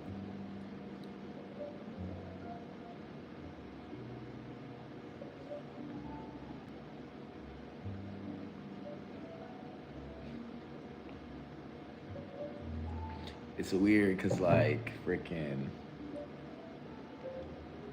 I feel like this Japan trip made me, like, it changed a lot of stuff in my life. You know? It changed the way a lot of people view me as well in my personal life. It's like, because, bro, it's one thing to get freaking. It's one thing to be in LA and people are watching you just freaking eat with your girlfriend and just chill around and do nothing, bro. That's one thing. But it's another thing when you're getting tens of thousands of people to watch you freaking in a foreign country, in the biggest city in the world, freaking interacting and getting love and spreading vibration and all that shit, you know? It's another thing.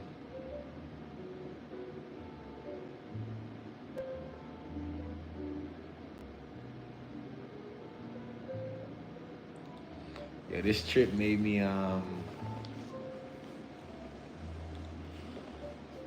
this trip just freaking, it just like solidified that, like, yo, I'm doing big things in this world, yo. That's it. Like, I ain't just freaking chilling and fucking eating at a restaurant with my girlfriend in front of pulling thousands of views on stream, bro. I'm actually out in one of the biggest cities in the world, interacting with people, getting love, getting fans, changing lives, touching hearts, spreading good energy, bro. It's crazy. It's crazy, bro. He said, how's your day? My day's all right, bro. It's nuts. Yo, it's nuts. The way we've impacted this world is nuts, yo. This shit has officially it's been gone to a new level, bro. But like,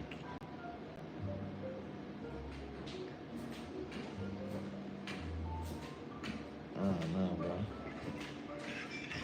What was it, like 2 pennies back then? No, I know, because I wouldn't say anything if you gave me a microphone to talk to him, because the problem is I'd be worried that it would change, the outcome of how I became, and like, even though I know earlier on I was probably sounding a little depressed, because shit's hard, but, I am happy with the position I am, and I would be worried that, like, this is definitely a very confused child that's not fitting in, that feels like a fucking freak. Not this young one, I don't know what the fuck he's thinking, but this one right here probably is around the age where I was like, fuck, I'm just a fucking weirdo, I don't fit in with anyone, why does no one want to build businesses and succeed? But I think going through that journey was important, and it's, it just gives me a lot of conviction with things, so I probably, if I wasn't allowed to say my big one, I just wouldn't say anything. What about to her? Yeah, to my mom, what's funny is these are two different photos of my mom. You have, like, this version of my mom, I don't think there's anything I can say that would, because she's in the military, they just beat, like, systems and order into your head, and this is probably right around the time where we lost everything, and so this, and she's at a very low point in her life, and so I don't think there's anything I can say that ever would have, like, Yeah, he's making these high production ass videos. What's up, Jordan?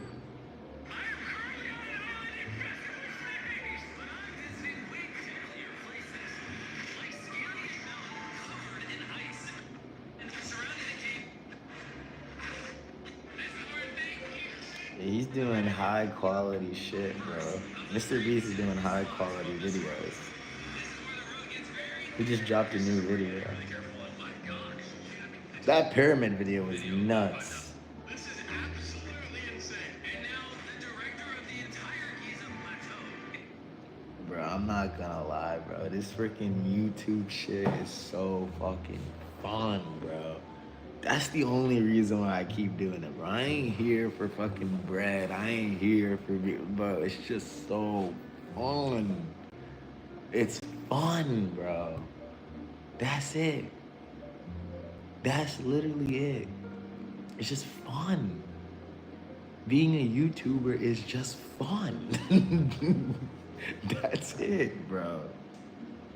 Literally. That's all. It's not really much, like, and I get it, right? Like, I get it that,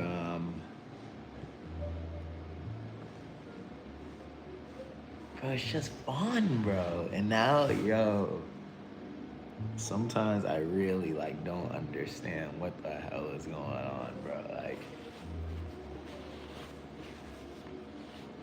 bro, if you go back to my channel, if you go on my homepage and you scroll down on all my streams, you'll see mukbang streams, you'll see IRL streams. It's like, those streams got a lot of views and shit. And it's just crazy to see how, like, 5 months ago, a year ago, to freaking, like, we're just freaking,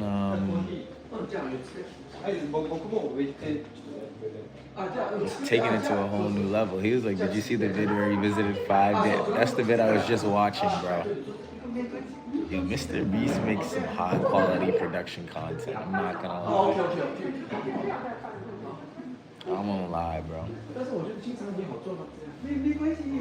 He makes some high quality, high production content.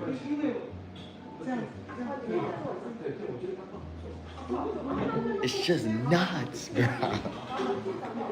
Bro, I don't believe it sometimes. Sometimes it's hard for me to, like, to believe, like. He said that was awesome. Vincent said, yeah, bro, that video was awesome, bro.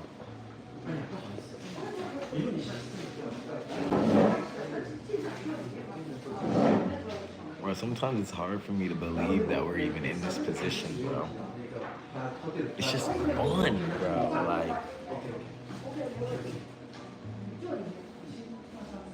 I don't really care about like all that other stuff, bro. This is just fun. Makes me feel good, bro. Damn, you niggas is loud as fuck.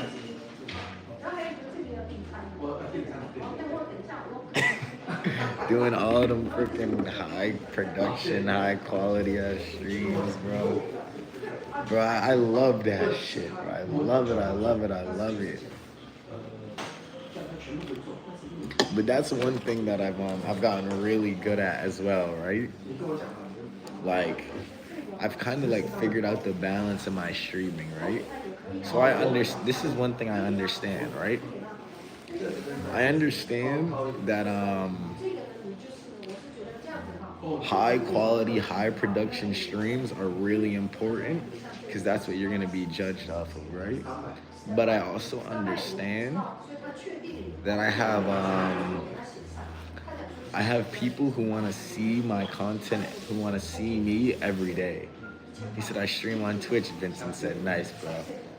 Just keep streaming, bro. It's gonna work. It's like Mr. Beast, right? Freaking, he doesn't post every day. Mr. Beast doesn't post every day because his content, bro, what he does is so like high quality and high production. He can't post every day, right? And I like doing high quality shit like that as well. But there's also like I also do like vlog type streams as well, right? A lot of people like to see just like what I'm doing in my regular life, day to day, like how I'm living. And I understand that too. Right? I can't just so that's like the blessing that I'm kinda in right now. It's like I know how to do the high quality, high production, crazy days on stream. And where you put a lot of money into it, a lot of time, good vibes, all that. But then I also know like, all right, you still gotta do like the daily, like, even if it's not gonna get crazy views and it's not as many people like are gonna be here because it's not the highest production stream, there's still people like who wanna see this. It's crazy. Like there's still people who wanna freaking just see this shit.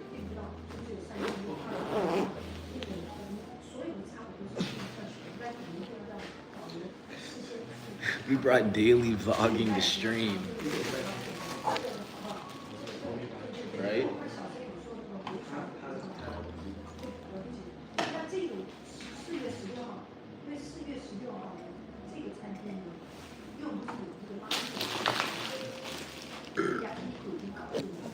He said that's 100.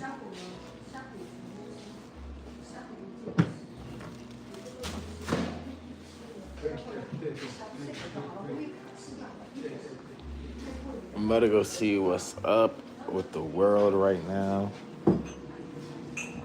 I want to go freaking it's 12:37. I'm probably gonna go to freaking. I'm gonna go near the temple, then I'm gonna go probably chill near the water or something. Bro, my phone's about to die actually, so I don't even know how long this stream's gonna be. Matter of fact. But yeah, guys, it's just crazy to see like how like this channel like has changed, bro. Like it's crazy, bro. Like I feel like I finally. He said it's 11:37. It's 12:37 for me. Where are you at, bro? You're probably in Cali, right? It's just crazy, bro. Like, and it's not even about money. It's not even about freaking views. It's just crazy, like where this YouTube shit has freaking taken us is nuts, bro. It's nuts. Like to go from just eating freaking food with your girlfriend on camera to fucking being in the biggest city in the world, influencing people and like, bro, I'm freaking bro. Little Japanese boys coming up to me, freaking take, bro, just it's crazy. People, it's just crazy. Making people feel good all over, bro. You know, all the way across the fucking country, making people feel good. It's crazy, bro. Like, it's crazy. The influence and the aura is nuts now. You said I'm in Massachusetts, bro. That's where I was born. I was living in LA for 2 years, but I was born in Boston. I grew up there. It's just crazy, bro. It's crazy. This shit don't even feel real, bro. It don't feel real.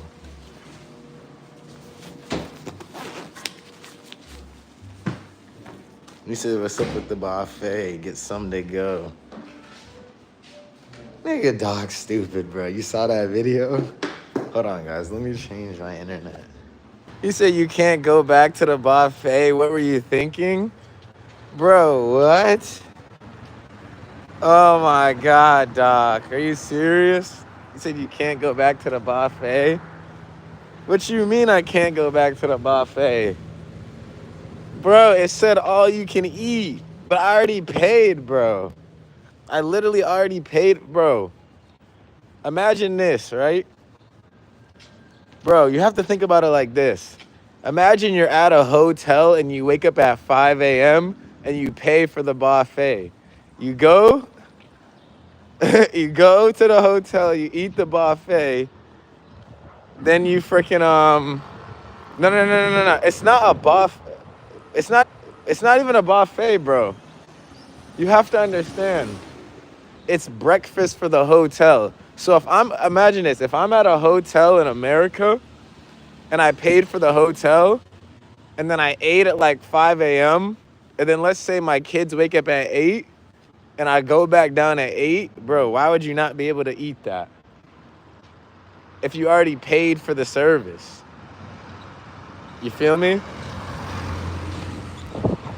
It's just like it's, the thing is, I'm just saying, she didn't say like I did anything wrong. She just said it was rude and that I wasn't being considerate, right? She said that's the problem. Because I was like, why would I have to pay again when I already paid? So she was like, it's just rude. Sometimes I gotta crash a breakfast at the hotel I didn't even stay at for food, Doc said.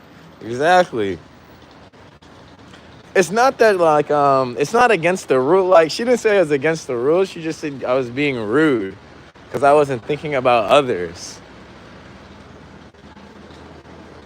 when I already ate. Because, you know, bro, I'm a freaking of course I'm gonna eat a lot in the freaking Tokyo, bro. Like, they got them small ass portions. That's also probably another reason too, right? So like, there be unspoken rules in Japan. You know, to her, she was probably like, damn, he eating so much. And I really was, bro. I'm not even gonna lie. I was freaking grubbing that shit out, right? And since they eat so little, she was probably like, yo, he's eating way too much, right? So that's probably what was going through her head too. She's like, oh, he's eating way too much. Bro, I think I had like, they didn't even have that much stuff, bro. They literally just had freaking toast, bro, and coffee. I think I ate like 10 pieces of toast. That's it, bro. I didn't even eat that much. He said it shouldn't be called a buffet though. Bro, it literally said on the thing, all you can eat.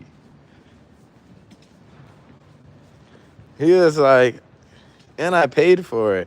He was like, can you go into some random house? He said, I don't even, bro. I should go to a neighborhood where they actually have houses in Tokyo. They got these like, a lot of these, you can't even tell if it's a house out here, bro. You can't even tell. You can't even tell if it's a house. It's kind of like New York. Everything's like stacked up on top of each other and like smushed together. Can't even tell if it's a house or not. It's crazy. He said, "How you feel? You're all the Japan's toast. You ate all Japan's toast." I'm weak, bro. I'm weak, bro. Yeah, guys, I'm pretty much just chilling in Japan, man. Same old, same old. Same old, same old. Japan's a ghost town right now. He was like, "Are you gonna stream tomorrow?" Vincent said. Am I streaming tomorrow? Tomorrow, am I streaming? I'm a daily streamer. I stream every day. I won't be streaming for 10 hours, though. I stream every day, though. I'm a daily streamer. We took daily vlogging and did it with streaming. So I'll be streaming, bro. Don't worry. It's just a lot of people got mad at me earlier in the chat because when I first started the stream, a lot of people like I wasn't responding to nobody, right? But I wasn't trying to be a dick. I just wanted to like eat my breakfast and like watch a podcast from Mr. Beast, like privately, right? Like I wasn't trying to be a dick. It was just like sometimes a lot of the kids they'll come in the chat and they're just like a little needy and shit, right? They're just a little needy and shit, and it's like, bro, I gotta freaking. Since I spend so much like of my life on stream, it's like, yo, I have to show up on stream. Like a lot of people don't get that. Like since I'm basically the product, right? So I have to show up every fucking day or the channel doesn't keep growing, right? But then when do I find time to actually learn about stuff and figure out how I can expand what I'm doing. You feel me? He was like, "Have you gone to the sumo shows?" Doc said, "Bro, I got tickets for the end of April, and there's another one I'm supposed to go to as well. But I'm supposed to go to a sumo training session. They got a sumo training session. Maybe I'll check to see if it's open tomorrow." Good idea, Doc. I'll check for that one. Last time they closed it on me. The freaking sumo people had a day off. Right? He says story time. Yeah, I be doing story times in Japan. Hey, yo, Doc's funny. You know what's funny, bro? That freaking that video you was talking about. Older people love those types of videos, bro. I'm dead. He came in here. He said, "Yo," he said, "You went back to the buffet, bro." I was in a hotel, bro. You acting like I went into a restaurant, ordered the buffet, then went back in later. Nah, bro. Nah. That would be wild. Now that would actually be wild. Imagine you're going to a restaurant, you order the buffet, then you come back later. Now that's funny. You're in a hotel, bro. This is story time Japan style. I'll take a trip to Japan. The Japanese story time. What's a story time for Japan? Do I have a Japanese story time? Yo, freaking, I do have some crazy shit that happened to me. That happened to me at the club this weekend. I do have a quick story time. Yo, I might have to tell that one. Okay, Doc giving me the ideas. I might make a video about this. It's super funny. So I'm chilling in the club, right? This weekend. I walk in, bro. We walk into the smoking section. I see these two Japanese girls, and immediately they start talking to me and my boy, right? So me and my boy, we start talking to them. We start smoking the cigarettes with them. Then all of a sudden, we start seeing they start making out with each other, and I'm like, oh, thank you, bro. I'm like, yo, like, what's happening? Like, why y'all making out with each other? And she was like, oh, it doesn't matter. My boyfriend's fine with it. I was like, I didn't even know you had a boyfriend. Why you keep saying that? Right? So then, but the thing was, they made out. Then they'd like take like a smoke break, and then they just kept making out with each other like viciously. So I'm just watching these two Japanese girls make out, and I'm like, nigga, I'm trying to get in that shit, right? So I start holding one of the girls' hands, bro. But as she's literally kissing the other, she starts kissing the other girl, and I'm like, bro, I'm trying to get in this shit. Then all of a sudden, her man comes through. Her man literally comes in, this Asian boy, right? And then he sits down, and then everybody just acting like, oh shit. But the girl kept saying her boyfriend doesn't care if she kisses girls, only guys. So then the Asian boy sits down next to me, and then he said, yo, what's up? What's going on? Right? And then the girl, like, she like snitches on herself, and she was like, yeah, I just made out with that girl. And then the boyfriend's face is like dropping a little bit. He said, was it in Shibuya? Yeah, it was in Shibuya. Freaking the boyfriend's face drops a little bit, right? But then bro, you know how girls be, bro? They be wild, and she just kept saying, my boyfriend doesn't care, my boyfriend doesn't care. But I'm literally looking at bro's face, and you can literally see that he cares. So then he asked me for advice. He was like, would you let your girlfriend kiss another girl? I was like, bro, I'm gonna be honest. How long you been with her? He was like 2 months. I was like, like, it's not that serious then. You just been with her for 2 months. But then I kept seeing in his face that he was sad. So I was like, bro, do you love her? And he was like, yeah. I was like, damn. Well, then in that case, if you love her, it's a little different. Like, and then the girl jumps in, and she was like, no, but I take care of him. And then she just says randomly, she was like, we have sex.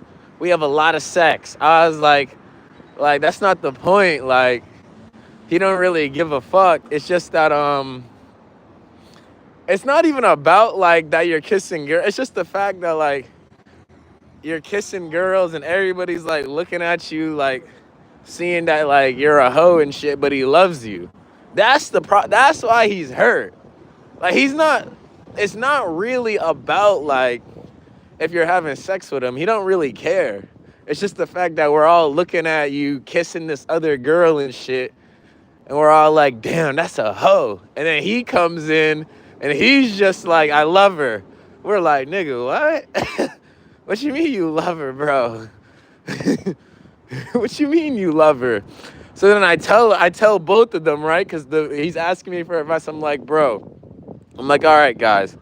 If you love him and he loves you, you should respect him, and you shouldn't be kissing nobody else. That's it. And then he freaking looked at me, and he got like happy, and then he was like, thank you for that, bro.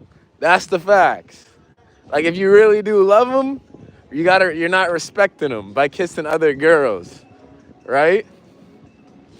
And then one-on-one, he told me, he was like, yeah, bro, the other night in the club, she told me that she wanted to kiss another guy. I was like, damn, bro. He was like, she didn't do it, but she said it. I was like, bro, I get it. She a wild Tokyo girl. You like the sex and shit. But, bro, you gotta understand, like, I get it, bro. I don't even know how people be falling in love with them types of girls. On some real shit.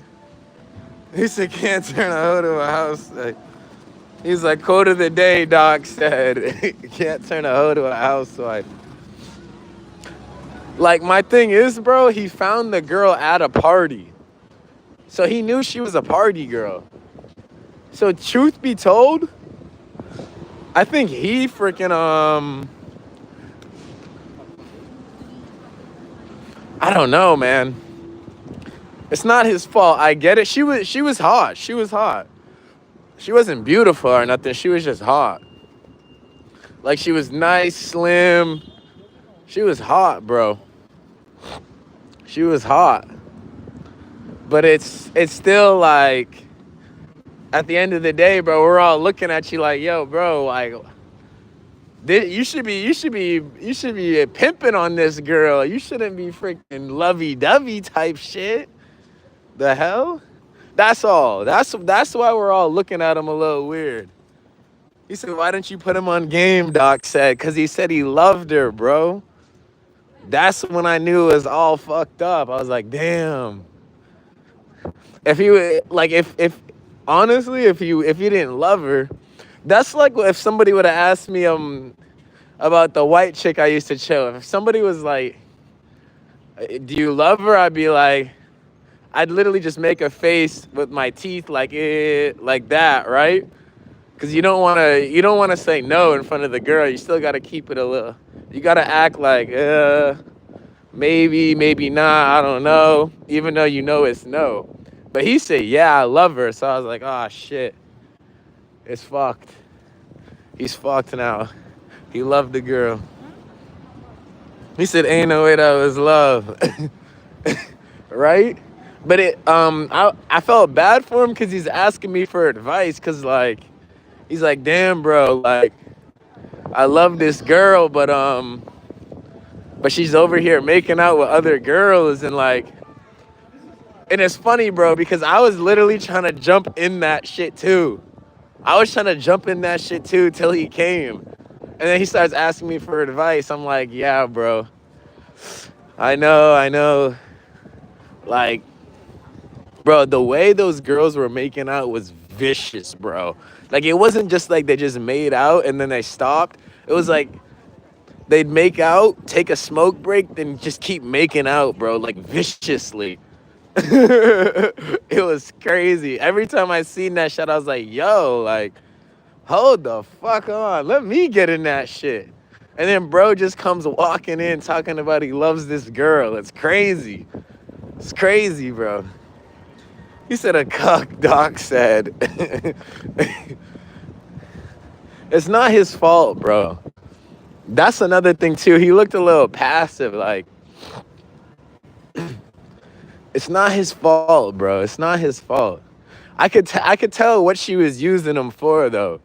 She's using him because like, she likes the image of having like a young boyfriend who has good style and this and that. She likes that, right? Like, during her day-to-day when she wants to go out and freaking go out to eat in restaurants and show her family, she wants to show the world that. But when the lights are off, bro, she wanna freaking she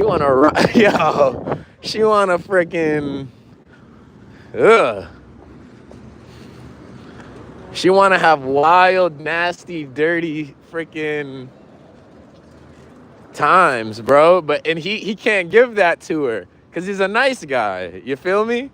He's a nice guy. He can't give that to her. He don't got that wild spirit in him. But that's what she want. You feel me? And I was confused because I was like, bro, I was like, hold on. You came to the club with this girl?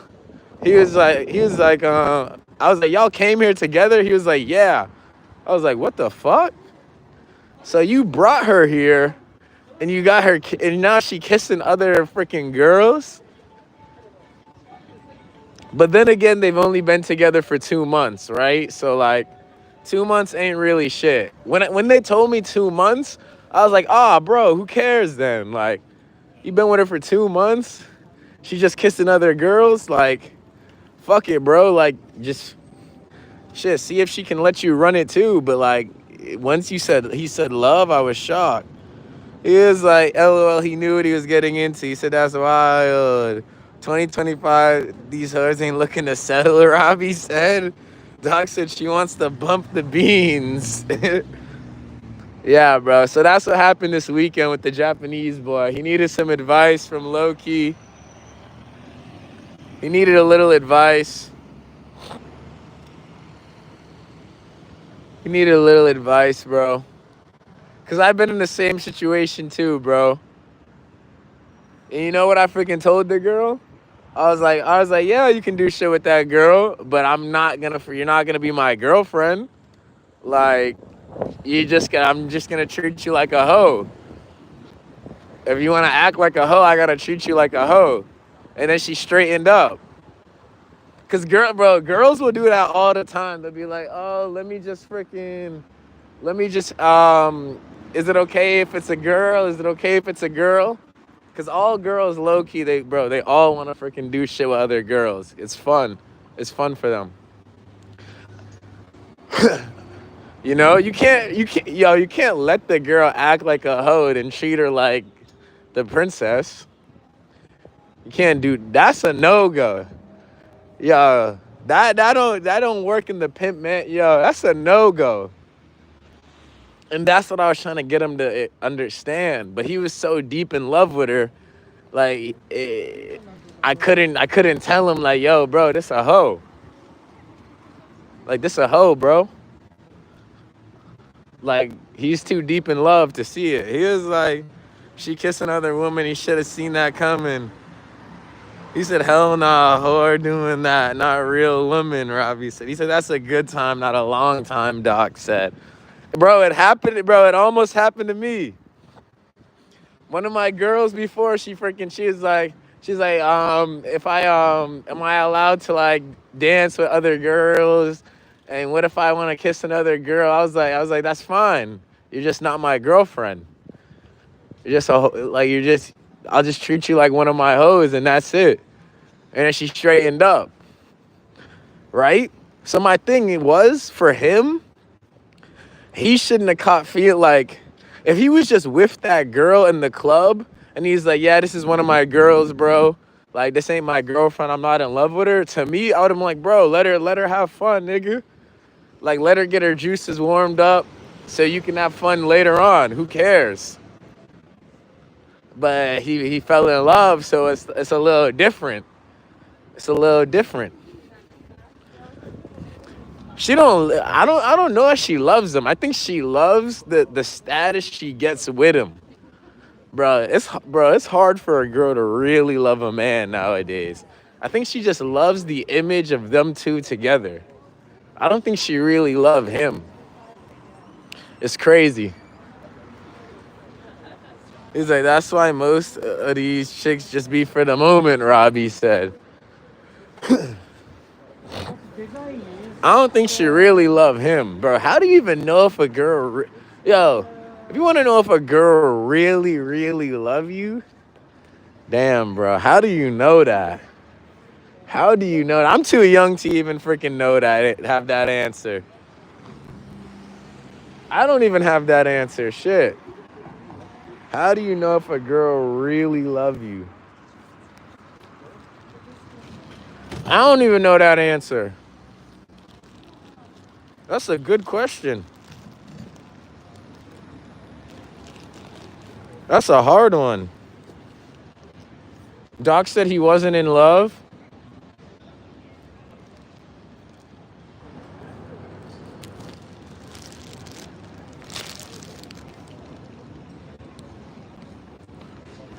Well, you think he just liked the sex?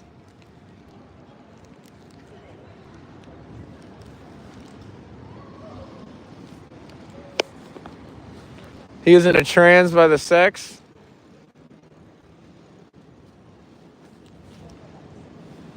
Nah, bro. I don't think he was in love. I think he had feelings for her though, bro. He definitely had feelings for her. Cause for the way he was looking at me, he was like let's be real, guys. If you brought one of your girlfriend, not even one of your girls, your girlfriend to a club and she starts kissing on a random person, even if it's a girl, You're gonna feel some type of way. You're gonna feel some type of way. Doc said if a girl loves you, she'll wake up and cook you breakfast for work. Yeah, bro. I don't know how. I don't even know how to know if a girl really loves you, bro. Shit, I'm too young, bro. You know what's funny, bro? I was listening to some advice. I was listening to Ty Lopez. He's like, I'm tired of these 25-year-olds trying to give advice on women and freaking money. He's like, y'all barely been alive. He's like, you haven't even gone through a decade of having money or having women. And then that shit just hit me. It was like, bro, that's facts. Like, you can't give advice on women when all we've really been with is 20-year-old women, girls in their 20s and under 25. That shit hit me like a brick. I was like, bro, that's fast. I don't know a damn thing about women. All I know is about freaking girls that are 20, 21. Like, bro, that's a small portion of women. Shit. I don't know a damn thing. He said facts, low key. I don't know a damn thing about women. I just realized that. We got no experience. Zero.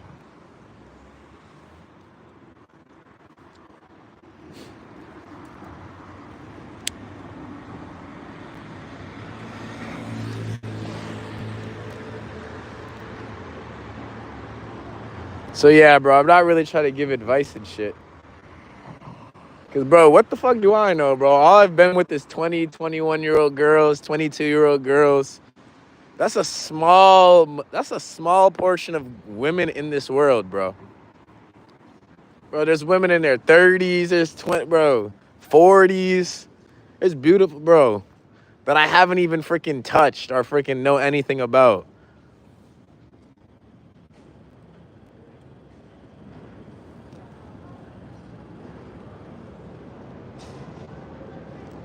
You know?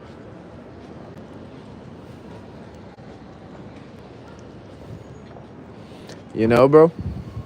But in that guy's situation, I can give him advice because I've been with those. I know my shit when it comes to women in their 20, 21, 19, 22, 23. I know my shit there, but other than that, I don't know my shit.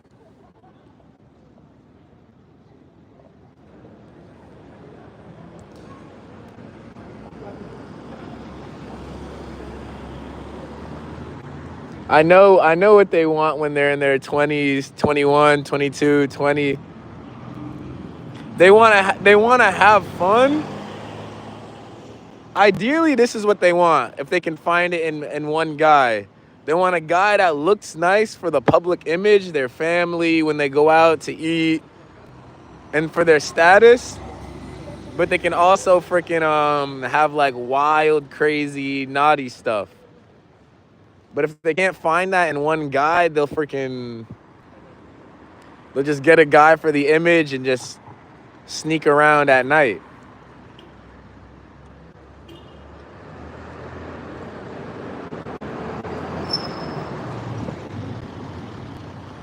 Bro, the 20-year-old girls, bro, they got fantasies, bro, that they want to live out. Shit.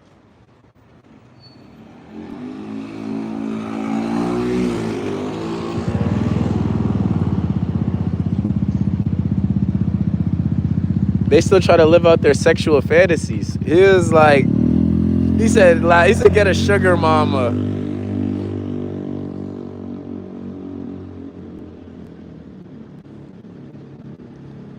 He said get a sugar mama. Bro, I don't even know what the fuck I want. Bro, honestly, what I want is a freaking just short-term girlfriends, bro. That's it. Short-term girlfriends, bro. I'm traveling too much. Short-term girlfriends that are good quality, that are decent quality women. That's it. That's it, bro.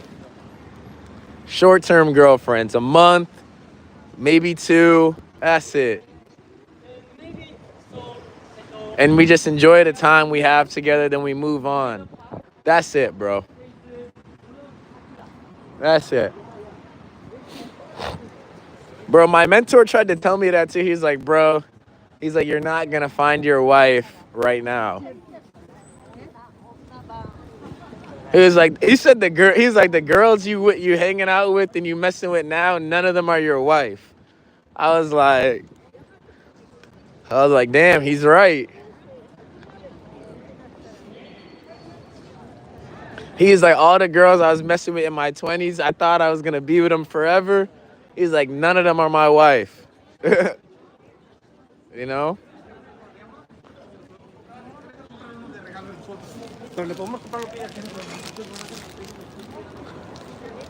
He said I would. That would be cool. He said I heard of a dude that makes $100K for going on dates with mature women.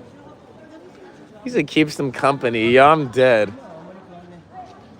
He said low-key, fuck no. He's like, do you make every viewer a mod? Red Wing said. Nah, these are my OGs, bro. These are my OGs.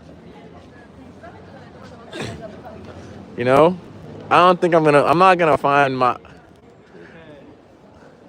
Well, shit, it depends. If you're looking for a wife, you'll find it. But, like...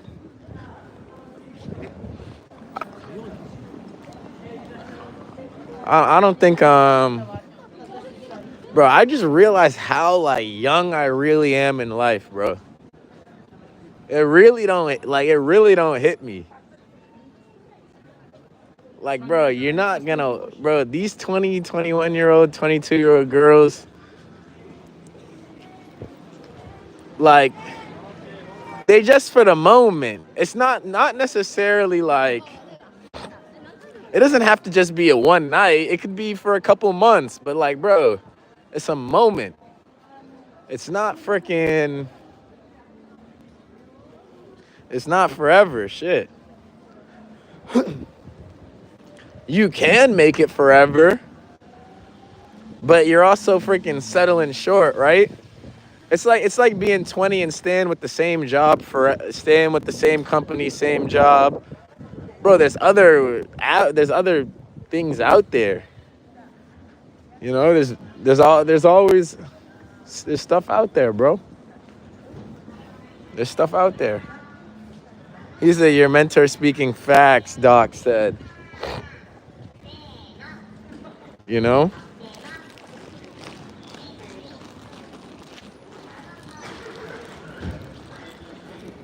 You know, bro? It was just like me staying in LA for the rest of my freaking career and just streaming. Like, bro,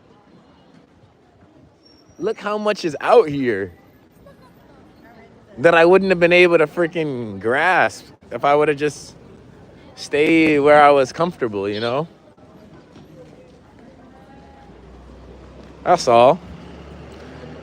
And it sucks, bro, because sometimes you create emotional attachments and shit.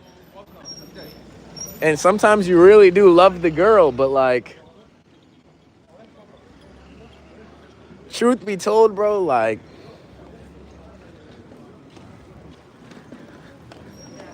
the same girl you love, bro, the same girl that you love and you have to leave, bro, she's probably going to be in the same spot where you left her. Real shit. Real shit. But it also depends how you're living your life, right? Like, if you're not going anywhere with your life, then, like, shit. You might as well just stay with the girl. But if you're, like, if you're moving on with your life and shit, bro, come on. It's like when people are in a relationship in high school and they go to different colleges. Like, yes, bro, you may have loved her, bro. Yes, yes, yes. But come on, man. You're going somewhere different in your life.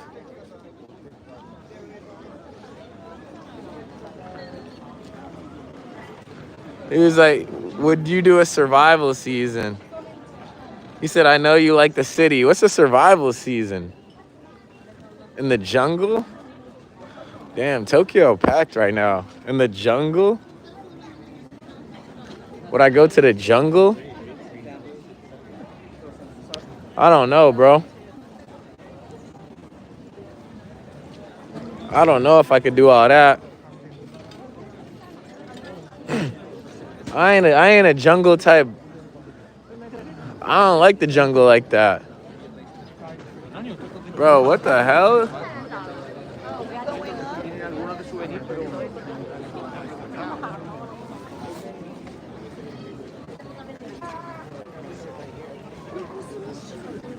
But yeah, bro. It's never what everybody makes it seems, man. Sometimes I be getting those moments too where I'm like, damn, bro, I want to go. Like, I miss my old life, old friend, bro. It happens to all of us. It happens. Moving on ain't easy. It's not for the weak. He said survival's living off the land, bro. It's like living off the land. I don't really have that vibe, bro. I don't like that vibe, bro. I'm gonna be honest, bro. I like freaking. There's no. The thing is, there's no opportunity there to me, right? That's why I like going to cities like major cities, because there's opportunity in terms of like people. There's people to meet, there's connections to make. That's why I like being in the bigger cities. Like I can meet people, make money, make connections. If I'm off the grid, bro, I can't interact with nobody. You feel me?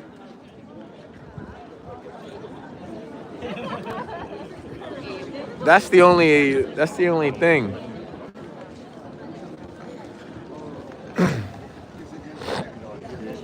That's why I'm always trying to go to places where it's like there's tons of people at, because people is where I thrive in, making connections, meeting new people, collaborating. That's where I thrive. You know, those are my strengths. Not freaking just being isolated in a jungle.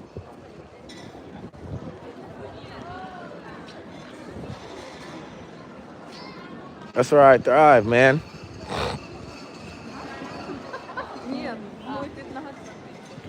But yeah, bro, just it is what it is, man. Life is what you make it.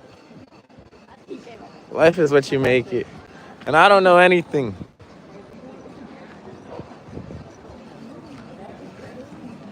I got zero life experience. Zero.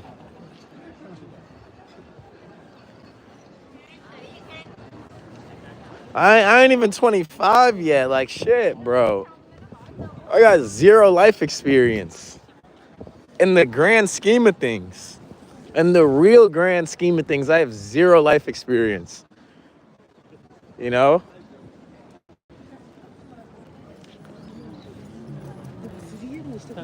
Yo, what I'm doing now, shit, this shit could not work 2 years from now. And now I gotta say, damn, bro, I gotta start something start from zero again. You know?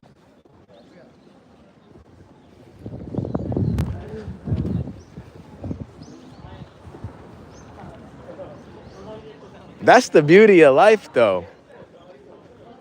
That's the beauty of life. You got to adjust with the times, change with the times, but also get around the freaking right people. That's what I was listening to on that podcast. He's like, bro, you have to get around the right people because it will save you time. It'll save you mistakes it will save you time from making mistakes. That's the main thing that I'm ready to that I need to start doing more of. I need to get around people and listen to people who are doing what I'm doing at a high level, so I don't have to keep making the same mistakes.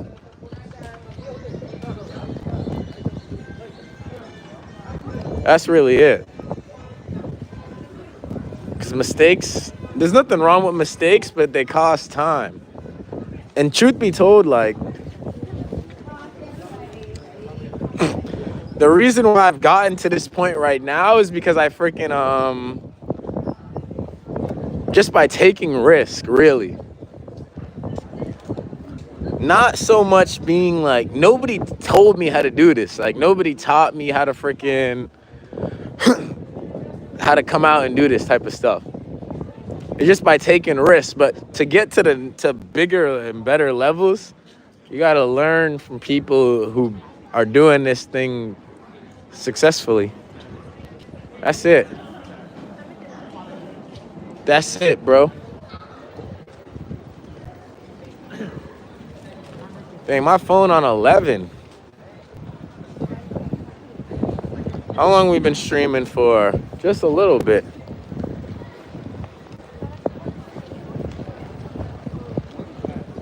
Bro, I like the daily vlog stream.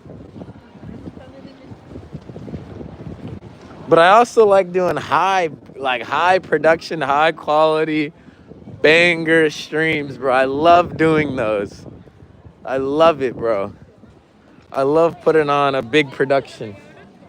But I also love just the regular day-to-day stuff. I just love YouTube. I just love this thing as a whole, bro, honestly. I love all of it.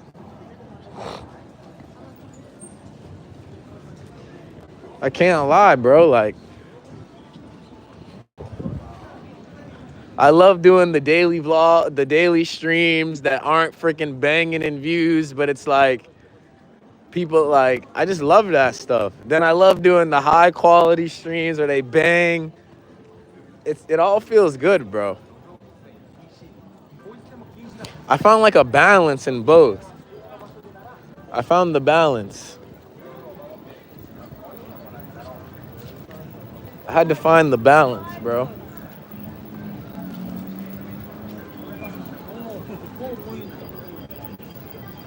Not every, it's not like I'm not like Mr. Beast, bro. Like, not every single video is gonna be this high quality, crazy ass freaking high quality banging stream, like, or we pour massive money in and it like, I pull those off as well, but cause I just love to do that shit. Even if we lose, I love to do it.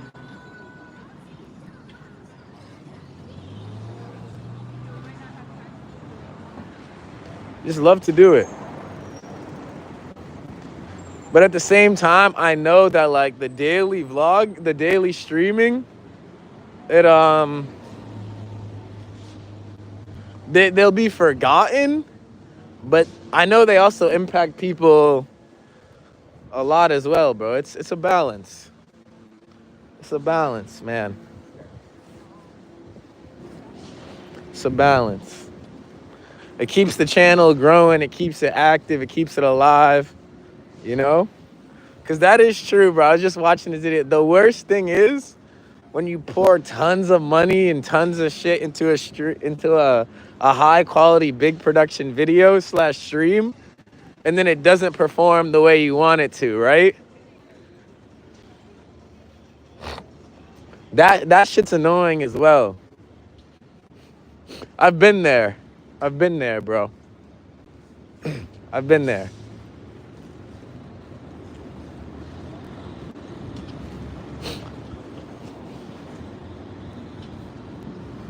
But they're still fun to make, bro. Like, it's just fun. I get it, bro. Like, it's just fun. All this stuff is fun, man.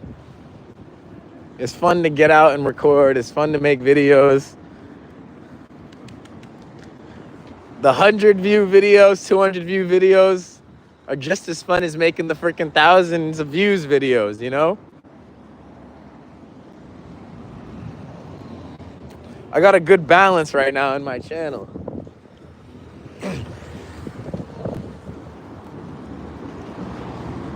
Got a good balance, man.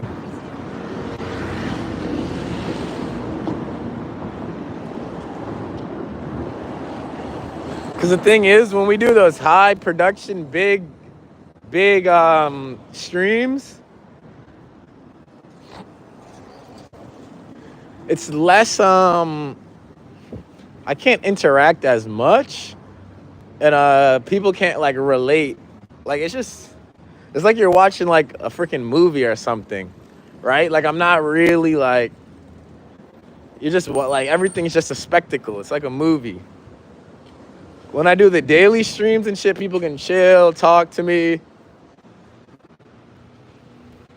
say what's on their mind and shit, you know?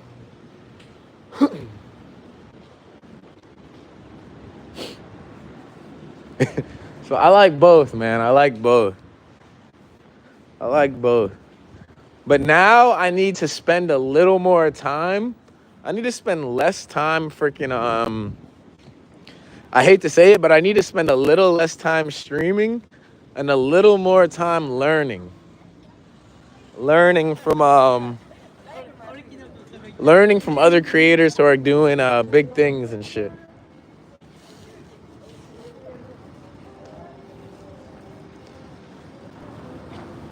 Learning, right? Because the thing is, like, since this whole freaking the whole brand relies on me being on camera and my face, it's like, when do I find time to freaking learn and change my approach to my methods and freaking learn about, oh, maybe I shouldn't do this, maybe I should do that, maybe I can change this and that. I can't find that time if I'm always on camera 24/7. But I also need to be on camera because that's the fuel, right? Like, if I'm not on camera, the ship sinks. So it's about balance, right? That's why this morning people were mad at me for not speaking, but people got to understand, like, yo, cool. Today, low-key doesn't respond to you, and low-key's eating his food and watching a podcast. All right, whoop-de-fucking-do. If you're upset, all right, fine. But you got to understand that, like, I'm on stream every day. There's going to be plenty of days where you can chat with me, talk to me one-on-one, you know? There'll be plenty of days for that. He said, I'm laughing, Robbie said. There'll be plenty of days.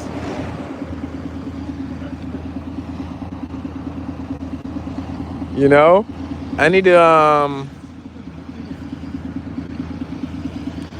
to keep a little more energy, like, preserved and reserved for other things, you know? Like, if I have the energy, he said, you talking facts. No, it's just because a lot of the younger kids and, like, the younger fans, they don't really understand that, like, bro, we're running a brand here, like,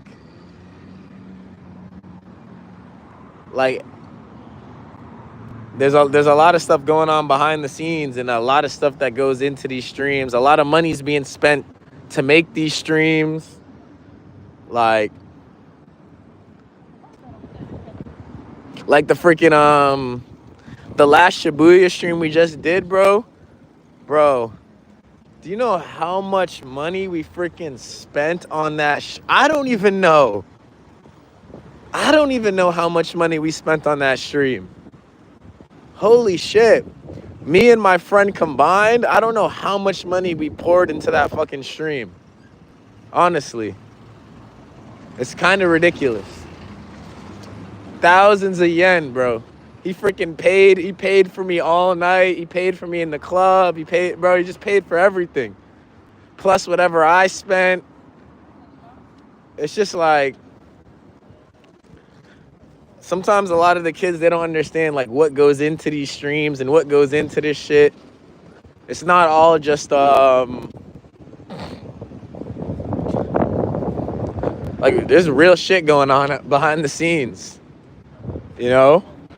So like if I'm not able to freaking respond to you at this moment, because they're like, I'm gonna be honest, a lot of the kids in my stream, they're kind of like babies, right? And in a sense of like, they act like they're like my children or something. Like they're like chill, like they're just saying random stuff. They want random attention and stuff. And it's like, yo, when I got that energy, I can give it, but not like nowadays, bro. I can't give it 24/7 like I used to, because there's bigger shit I need to like that needs my attention, you know? Like there's a lot more shit going on. He said they grown ass children, Robbie said. That's what I mean. Like there's a lot more stuff that needs my attention nowadays. That's gonna help the brand grow and move forward. Right? So my thing is this. I had to like weigh this morning, I had to weigh the thing. It's like, all right, I know I need to be on camera. I know people need to see my face. I know I need to show up. But I also know that I also need to listen to these podcasts and learn new information to change my strategies on what I'm doing, right? So it's like, all right, what's gonna move me forward right now? What's the best use of my time? What's gonna move me forward?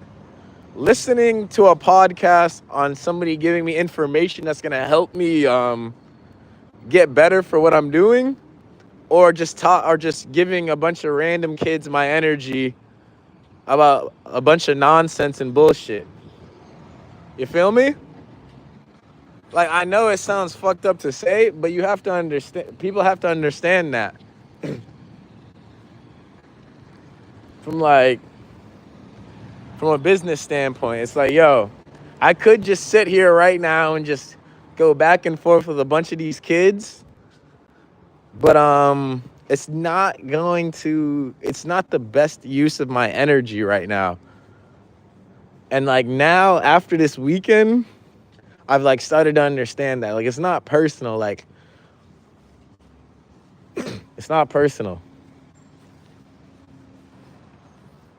He said, take computer development skill classes. Yeah, bro. See, I need to upgrade my skills, learn new stuff, right? Like now is not necessarily the time to be freaking just chatting with kids about random bullshit and about their random shit that's going on in their lives. And it's not personal. It's not personal. It's not personal. I love to do it. I love to be there. But shit's getting more serious. Right? Shit's getting more serious. But I also know at the same time, I need to show up on camera, because if I'm not on camera, there's no fuel to the fire. So it's just about balance, you know? It's about balance. I'll get to you when I have time. Is that wrong? When we have time, we'll get back to you. You know? When we have time, we'll get back to you. That's how businesses work. He said facts. When we have time, we'll get back to you.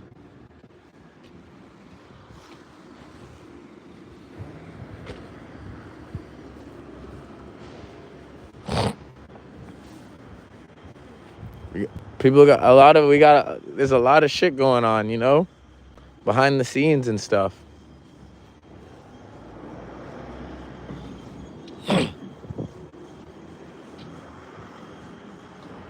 That's all.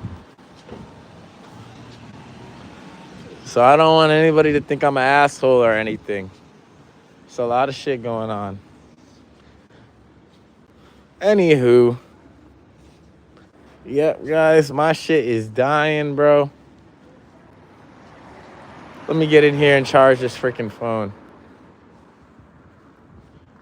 Let's get in here and charge this phone. We out, man.